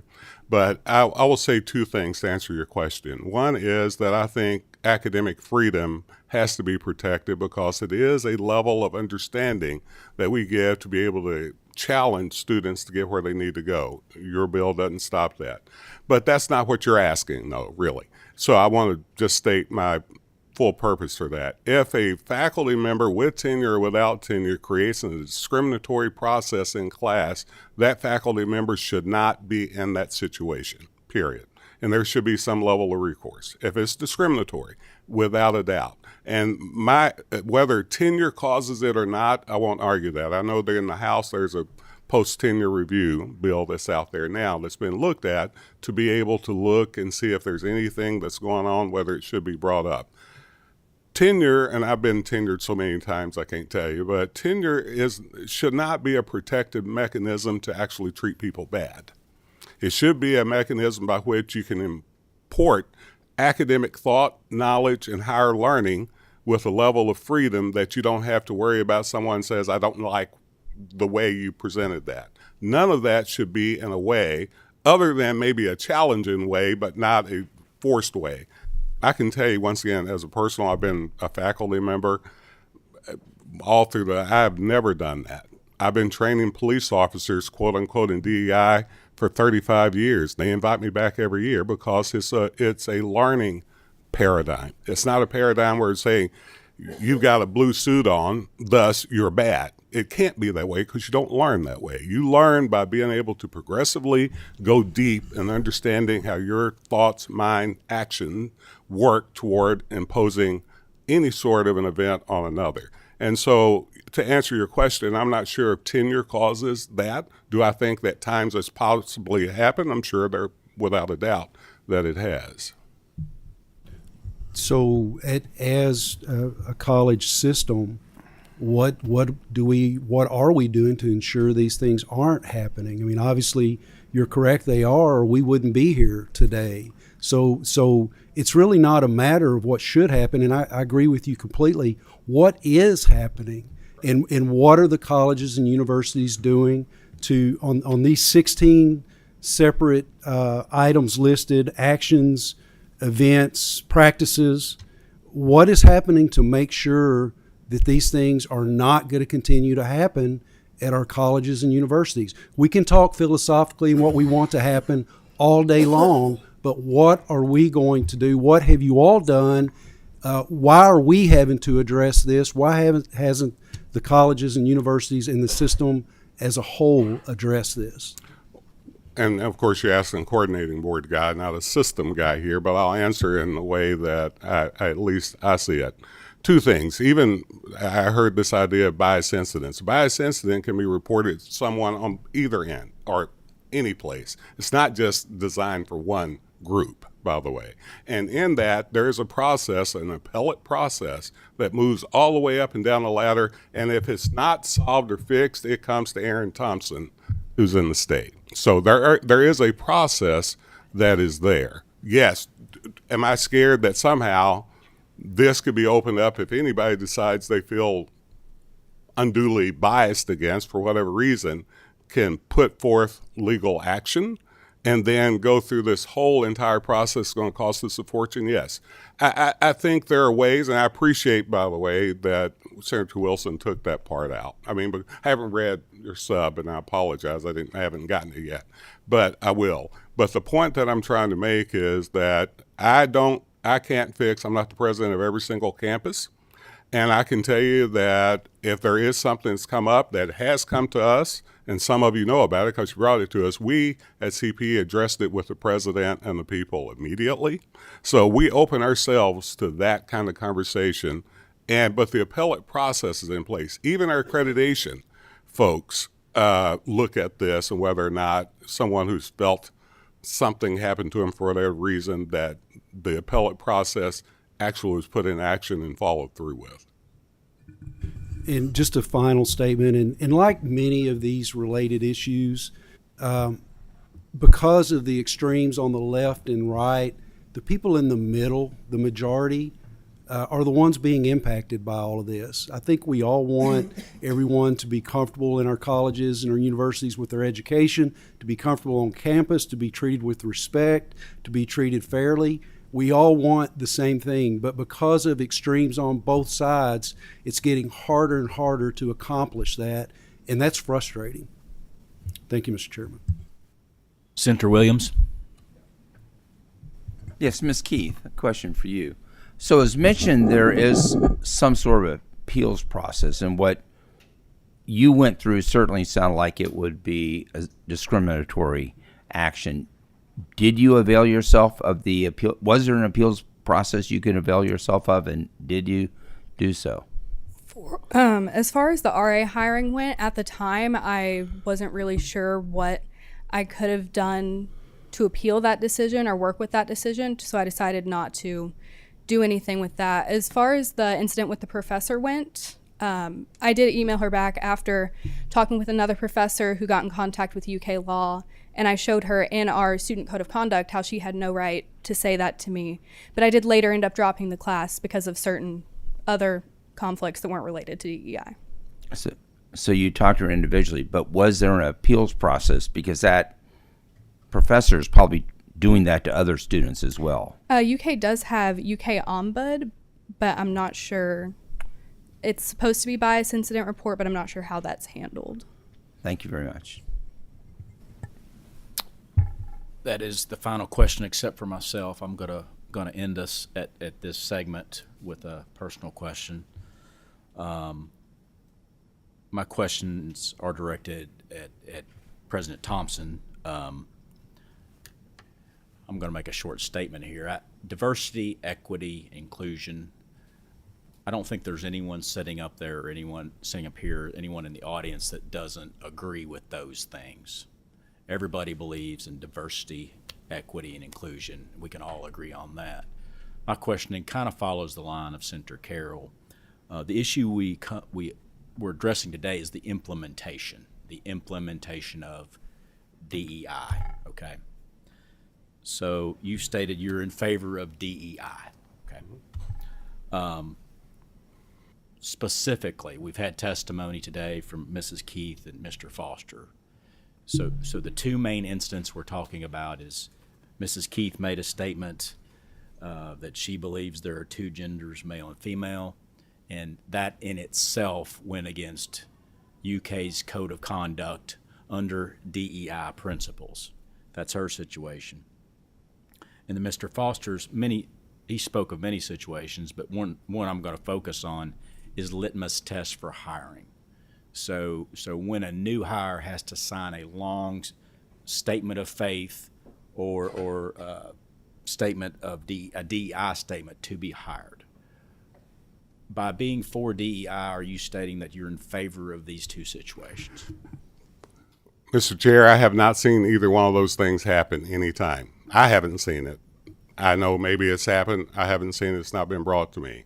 I am absolutely not for a litmus test in the sense of the word that somehow you have to bring to the table. I've never done it myself. You've known me too long. I will state exactly what I believe. It may not get me somewhere, but it's about what it is because that's what I hold true. If you're hiring someone, I think the statement that can be made that I feel good about is, are you going to treat all students, no matter what background they come from, what color they are, what political affiliation they are you going to treat them with the respect that you would everybody, or are you leaning it any way? And Senator Carroll, I agree with you. I mean, maybe we've gotten to a point where it's an either or very right, very left. I don't know. I mean, once again, y'all know me too well. But the point being is that if it's a situation whereby we don't inform anybody that's going to be over students in some way, that there is a need for that faculty member or that staff member to follow through with making sure that no student feels isolated based on their background. Our policy at CPE states that very clearly. And that's where we are at. So in those elements of measurement, what's going on campus, we can look at that. Are there isolated incidents? Probably. I don't know UK has a litmus test for that. I have not seen that. I will ask them, by the way.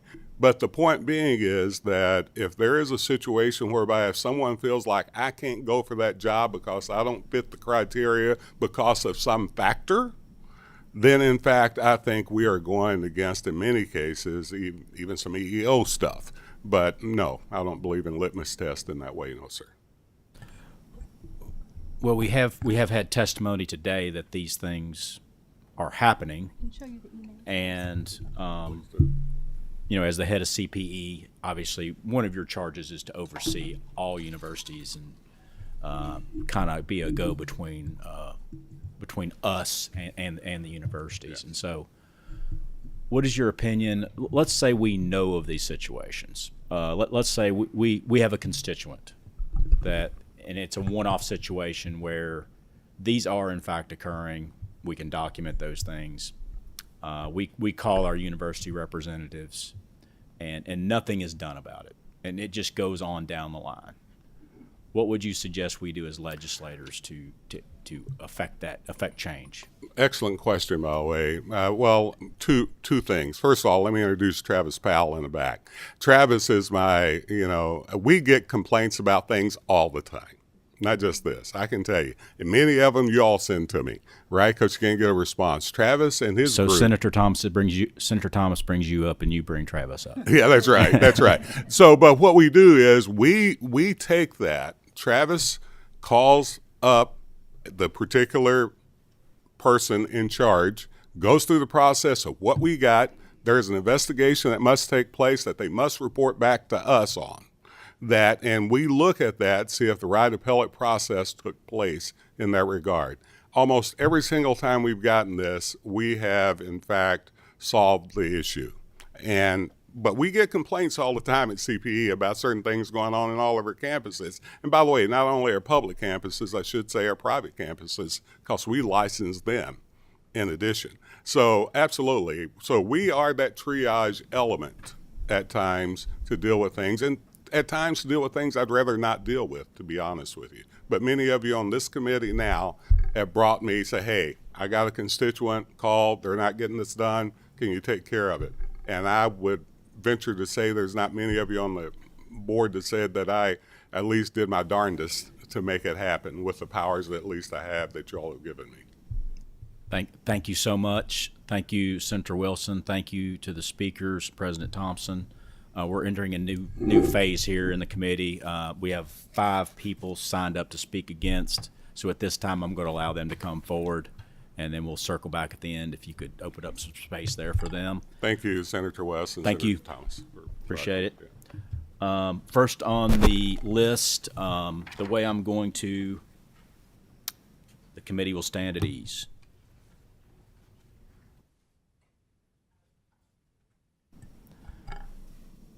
We have a hard stop at 1 o'clock in this committee meeting. So the way I'm going to handle this, I'm going to limit each speaker to 3 minutes. And if you are one of the speakers and you're in the overflow room, feel free to walk over and be ready to speak. But first up, we're going to have, and I apologize if I pronounce this incorrectly, but we have Kim Frierson with Spalding University.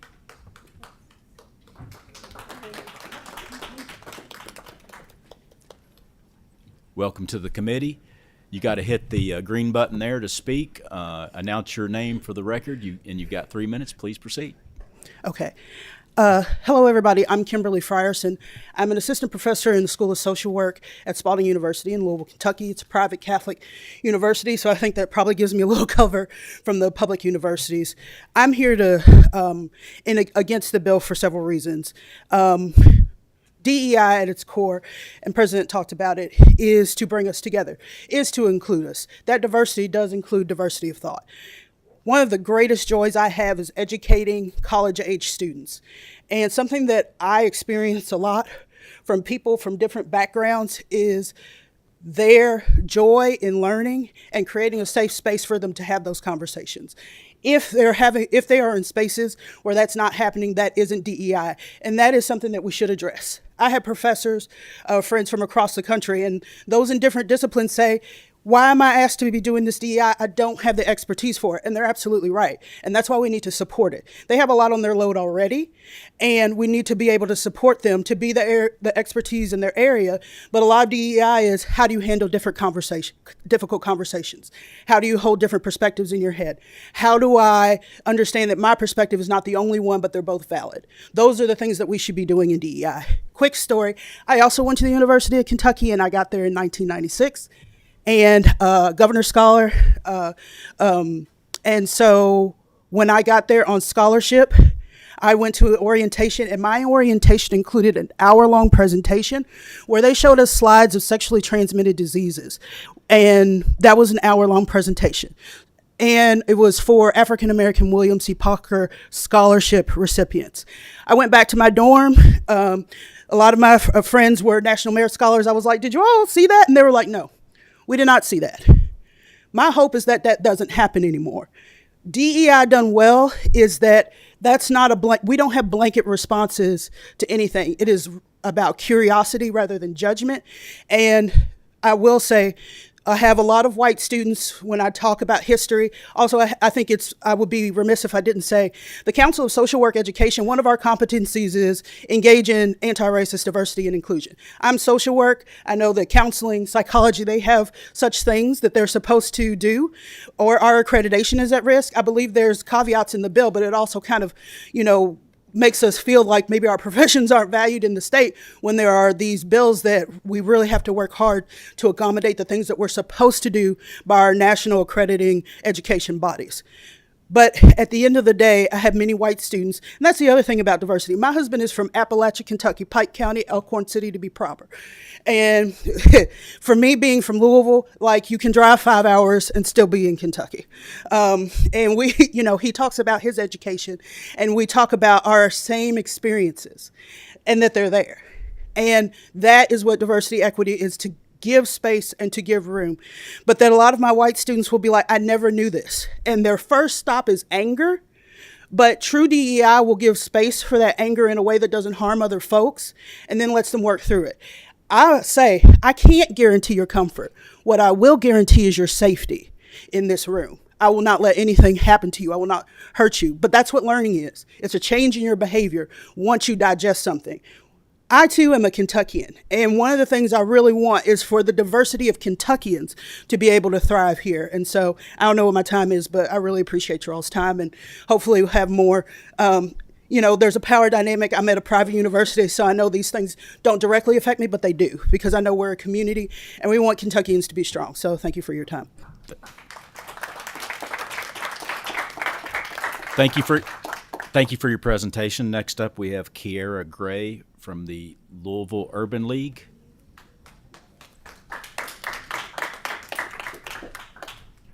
Announce your name for the record and please proceed. Yes, thank you. My name is Kiera Gray. I'm here to represent the Louisville Urban League. I'm a policy strategist as well as a certified classroom teacher who has taken a break to try to fight against some of these policies and hope to return to the classroom once DEI is protected. On the behalf of the Louisville Urban League, an organization committed to civil rights and educational equity for more than 100 years, and Lyndon Pryor, its president and CEO, as well as a dedicated educator, I sit before you to express our concerns regarding Kentucky State Senate Bill 6, a piece of legislation that upon careful examination raises significant concerns about its impact on public post-secondary education institutions. Senate Bill 6 is disguised to appear to protect individual freedoms, but when examined against reality, its intentional and unintentional damaging consequences become apparent. The bill seeks to prohibit penalization or adverse treatment of students or employees based on their refusal to support or endorse any divisive concept. But who gets to decide what's a divisive concept? How might that be interpreted and implemented in practice?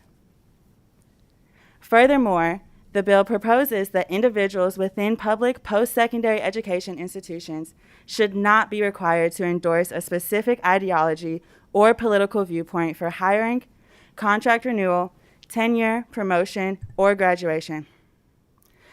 This would force institutions to platform bigots, racists, and those who might use other harmful ideologies to inflict harm on others, as well as undermine the sound academic standards with unfounded theories from bygone eras.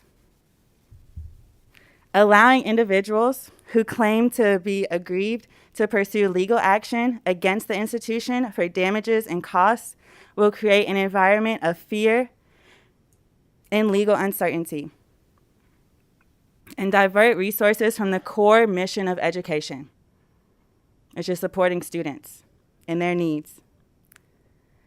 This bill does nothing to improve academic standards, increase critical thinking, or expand the diversity of thought on college campuses.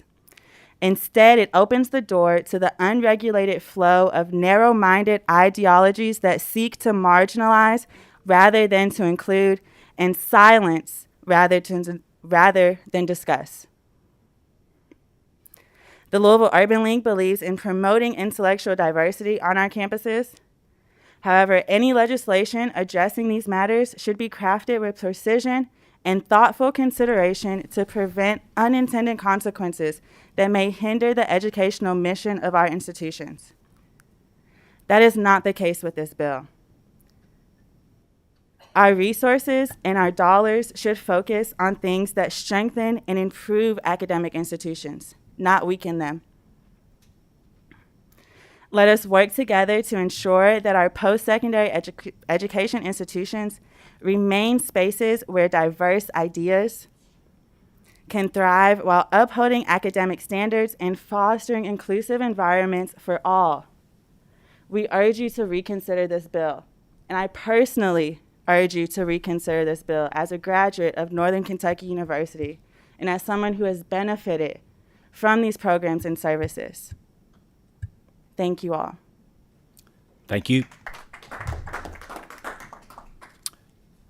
Next up, we have Kamar Rashad with JCTA. When you're settled, please state your name for the record and proceed. Thank you, sir. Kumar Rashad. I'm your 2024 Kentucky High School Teacher of the Year, and it's also my job, thank you, to send these students to these colleges and universities. And I really want to hear you take caution. I heard a gentleman speak earlier from University of Louisville, but I wanted to share some words from another college professor from University of Louisville, some words shared from our brother Ricky Jones the other day, and I think it's very relevant to what was going on. He says that a first-of-its-kind longitudinal report on hate crimes in America from 2018 to 2022 was recently released, and there are a few disturbing takeaways. Hate crimes on the rise in the United States. 1 in 10 hate crimes occurred in American educational institutions from primary schools to universities. That's statistically significant and scary. Many may be surprised that the most common victims were not Jewish, Hispanic, Asian, Native American, LGBTQ children. Conservative dilettantes will take umbrage at the fact that white children who are supposedly continuously and permanently traumatized by critical race theory and diversity efforts weren't the most targeted either. No. The report found that the largest number of hate-fueled offenses across the board, included in schools, were motivated by anti-black bias.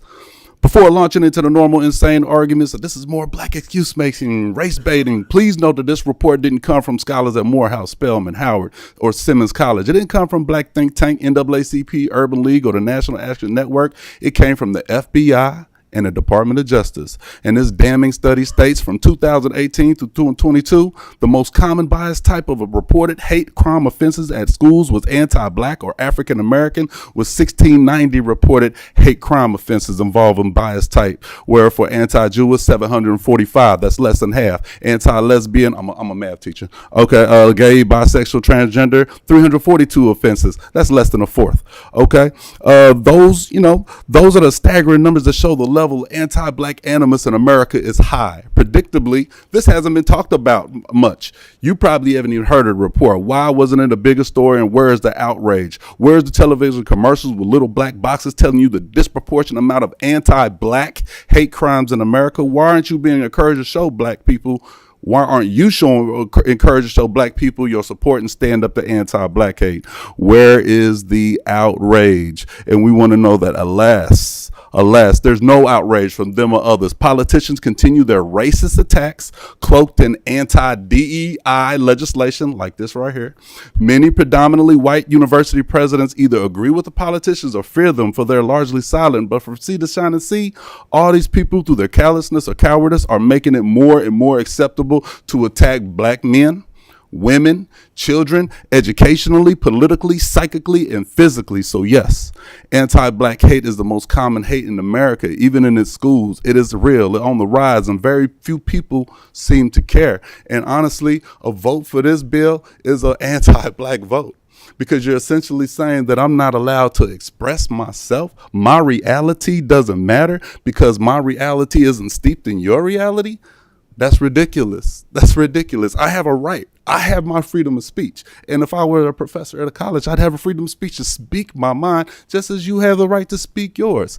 Who's to say that your thoughts and your feelings trump my thoughts and my feelings, that your ideologies trump mine, that white supremacy should be the cause of the day when it should not be the cause of the day? Because that's what's being taught right now. That's what this bill is saying, that we will take the white supremacist version of thinking and trump all other sorts of thought. DEI is to represent diversity. We all need that diversity. We need inclusion. Our thoughts have to be included. And when you all speak up here and you speak all of this, you're not including our thoughts. You're not including our thoughts. You're including thoughts of a specific group of people, but ours aren't in those. Because we're the people that are being hurt by this. We're the people that are dying by this. We're the ones who are punished in schools, out of schools, in the society, and in the community. So we got to really think about that. And when I look at this group right here, it just amazes me that, you know, for the most part, there's just a whole lot of white people telling me what I'm supposed to think as a black man. I'm done.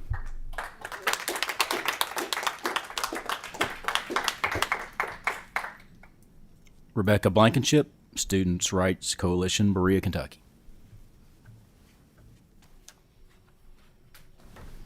Please state your name for the record and proceed. Rebecca Blankenship. I'm the Assistant Executive Director of the Kentucky Students' Rights Coalition. Thank you, Chair West, for calling me to speak. You all know my colleague, Michael Frazier. We've spoken extensively about this bill and about other DEI-related initiatives that have been, but that will be before the body. And I think that we have a lot of shared goals. You know, Ms. Keith is absolutely right. She raised up that viewpoint discrimination should not be the norm on our campuses. That somebody who has a viewpoint of any kind should never, ever be discriminated against because of that viewpoint. Now, I have to say, I think that is a very different thing than a DEI-related initiative. Now, many folks, I think, it seems that there's a little bit of an amorphous attitude about what DEI really is, but it's not an ideology. You don't see people that say, I believe in DEI-ism. This is something that is a set of programs that exist to increase enrollment among underrepresented minority students. And now we could be critical, I think, of the lack of successes that many of those programs have had. You know, in Kentucky, underrepresented minorities from Kentucky have declined in enrollment for many years. And I think that's something that we should address if we're going to be critical of DEI initiatives. But here, what I find in reading the bill and its language, I really think that the main goal, which I think is a good goal, is to eliminate viewpoint discrimination on our campuses. And unfortunately, this bill does not achieve that, not least because of a number of conflicts that it creates, okay?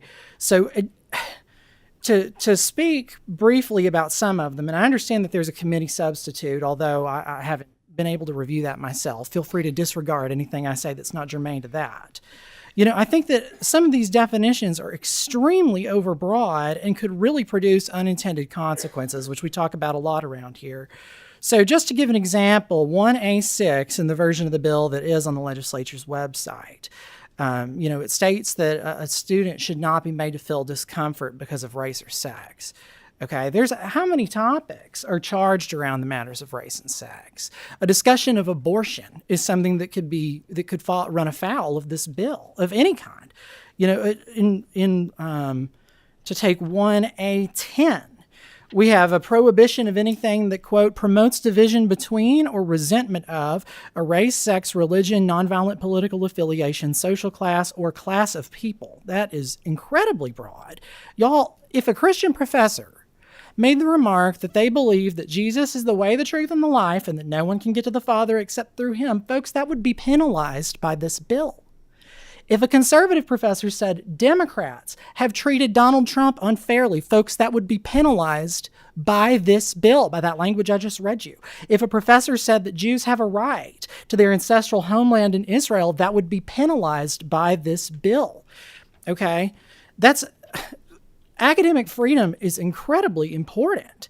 And I think that, we saw, and Senator Titchener raised this up, that there's a provision of this bill that says that nothing in this section shall be interpreted to infringe on the rights of academic freedom of faculty. But that's belied by the very language of this bill. What it in effect does is throw to the courts to make decisions about how to interpret it. Do we implement a provision that restricts classroom instruction of a particular kind, or do we instead implement a provision that says that academic freedom is protected? I think that we should write legislation in a way that that our universities can implement, that our professors can obey. I want to raise up just a couple more concerns. 4 minutes. Oh, forgive me, sir. Yep. All right. Thank you all. You're welcome. Next up, we have Janie Lindell, League of Women Voters. Please state your name for the record and proceed. My name is Janie Lindell, and I'm presenting a statement from the League of Women Voters of Kentucky who oppose Senate Bill 6. The basis for our opposition comes from our core values as an organization. The National League policies make clear that the goals of education are to enable all people to participate effectively in all aspects of our democratic society to fulfill their individual potential and talents. This bill limits post-secondary education's fundamental responsibilities for knowledge development through ongoing inquiry, which is academic freedom. The bill's unnecessary specification of penalties and promotion of lawsuits by aggrieved individuals alone threatens campus climate. The committee sub appeared partway through this committee meeting online, and from what I can tell, some of that language still has not been struck on pages 9 and 10. The language in Senate Bill 6 and the sub is vague. Its punitive terms potentially prevent meaningful debates that are important to a strong education and a strong citizenry, to the detriment of all Kentuckians.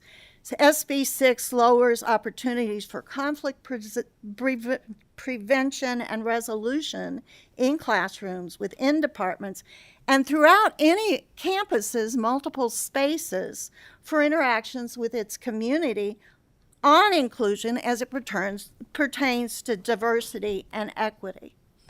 The League of Women Voters acknowledges the continuing challenges for civic participation in a segregated society. The League promotes intentional, courageous conversations as a part of professional and personal growth and development. Nationally and statewide, the League insists on an environment in which all individuals feel welcome and supported as crucial to those initiatives that are supposed to address educational achievement, wellness, and the economic gaps between marginalized populations and advantaged groups that stem from implicit bias. SB 6 threatens post-secondary institutions' climate and the need for its investigative roles in making contributions to the Commonwealth.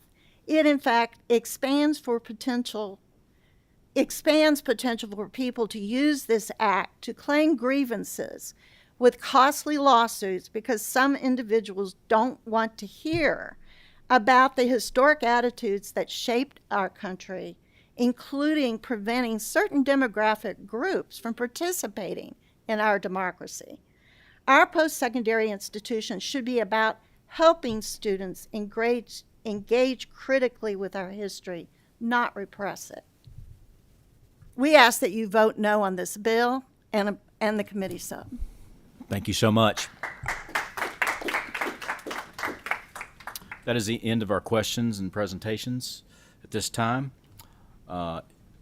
If it is in order, if Senator Wilson, if you would step forward back to the table, please.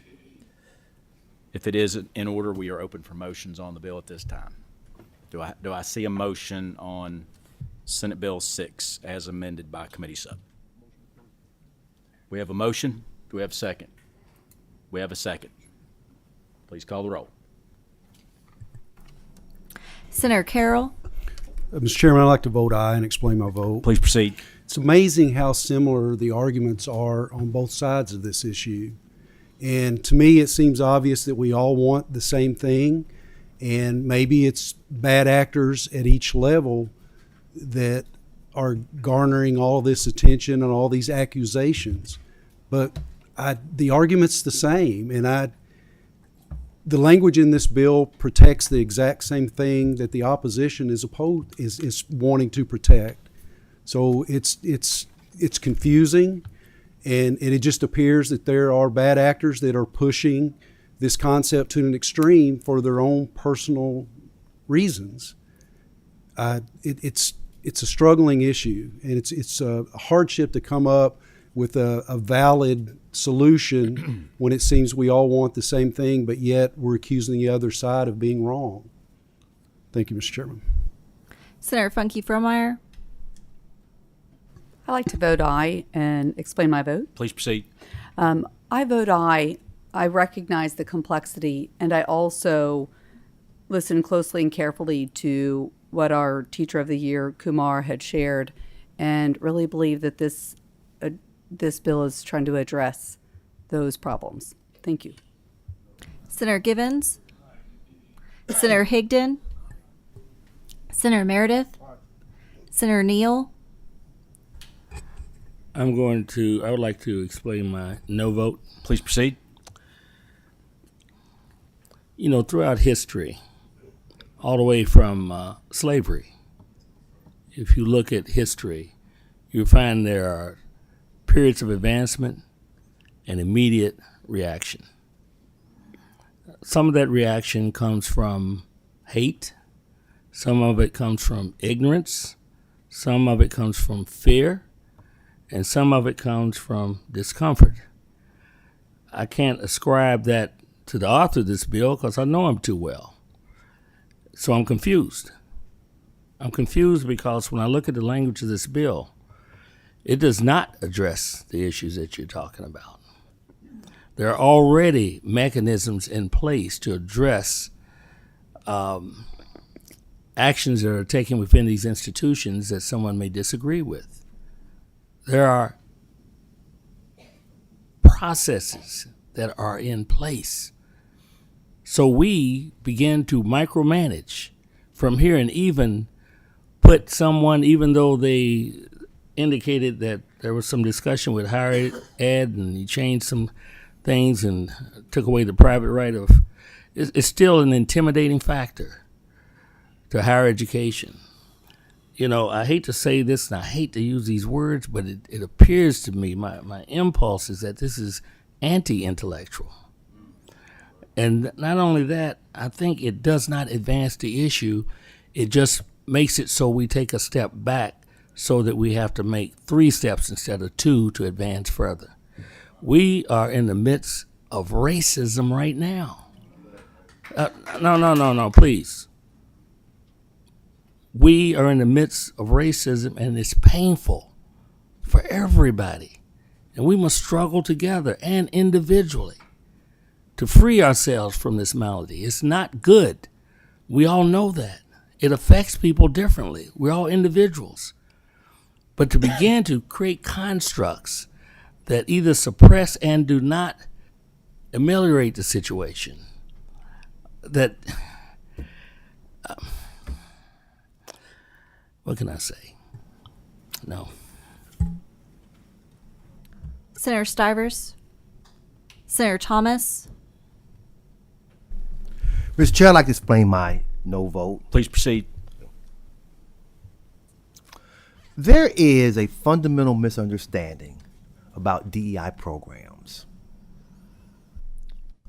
Diversity, equity, and inclusion programs were adopted and created for the reasons that Dr. Thompson talked about, to make sure that we got more variety of people, all kinds of people in schools, to provide learning supports for those students, to provide them graduation opportunities, to ensure that they got good jobs and they became part of the American social fabric in our society. In addition to that, to make sure that there were teachers there who also represented a diverse group of people, as well as administrators, so that the college and university would be reflective of society. And as Dr. Thompson, the statistician, as he said, pointed out, we've been wildly successful at that here in Kentucky. These diversity, equity, inclusion programs have worked. The problem has been, and it's not been unique to Kentucky, that in the last 4 to 5 years, you've seen here and across this country an attempt to apply 4-letter words to DEI programs and to try to cut back on those programs for reasons of ill intent. Because some people have felt like that they've been excluded or they don't belong as part of these DEI programs.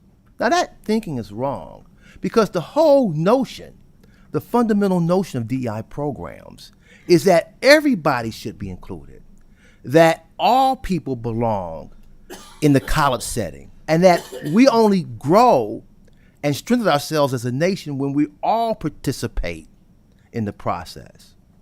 You know, that we do learn from each other in all sorts of ways of religion, ways of race, gender, issues of sexuality. I mean, we all benefit from that. Okay? But these DEI programs have become a 4-letter word because of the feeling that some groups feel that they don't belong. What we've seen around the country is that these anti-DEI legislation, like Senate Bill 6 here is today and Senate Bill 93 is to come, disadvantage those children who are already disadvantaged. And what we've seen in Texas and in California and in Florida and across this country is that those disadvantaged individuals are harmed and don't get the opportunities to go to school that the DEI programs were intended. For those reasons, Mr. Chair, that's why I vote no on this bill.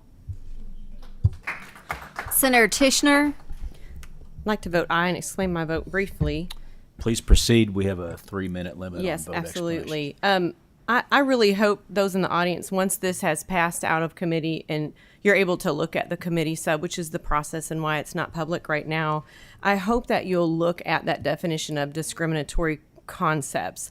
And I think most of us in this room would really agree that we want to move away from concepts that are discriminatory on both sides of this issue and truly look and be able to look at each individual from our own perspectives and take into effect their perspectives as well, and be able to have diversity of thought and truly be inclusive. And what we've seen with some of the efforts of DEI in our institutions, there's been a mission creep, and we have not allowed for diversity of thought, and we've chilled free speech because of that. And I hope as you look through this that you'll understand the intent of this bill is to curtail that mission creep and where we've gotten away from true settings on our post-secondary institutions where we can have diverse discussions and debates and bring different perspectives to the table without feeling like one person's bad and the other person's good. We do need those collective experiences so that we can have really what America stands for. And I really hope you guys will take the time to look at that once we are able to have it published. Thank you. Senator Williams. I'd like to briefly explain my yes vote. Please proceed.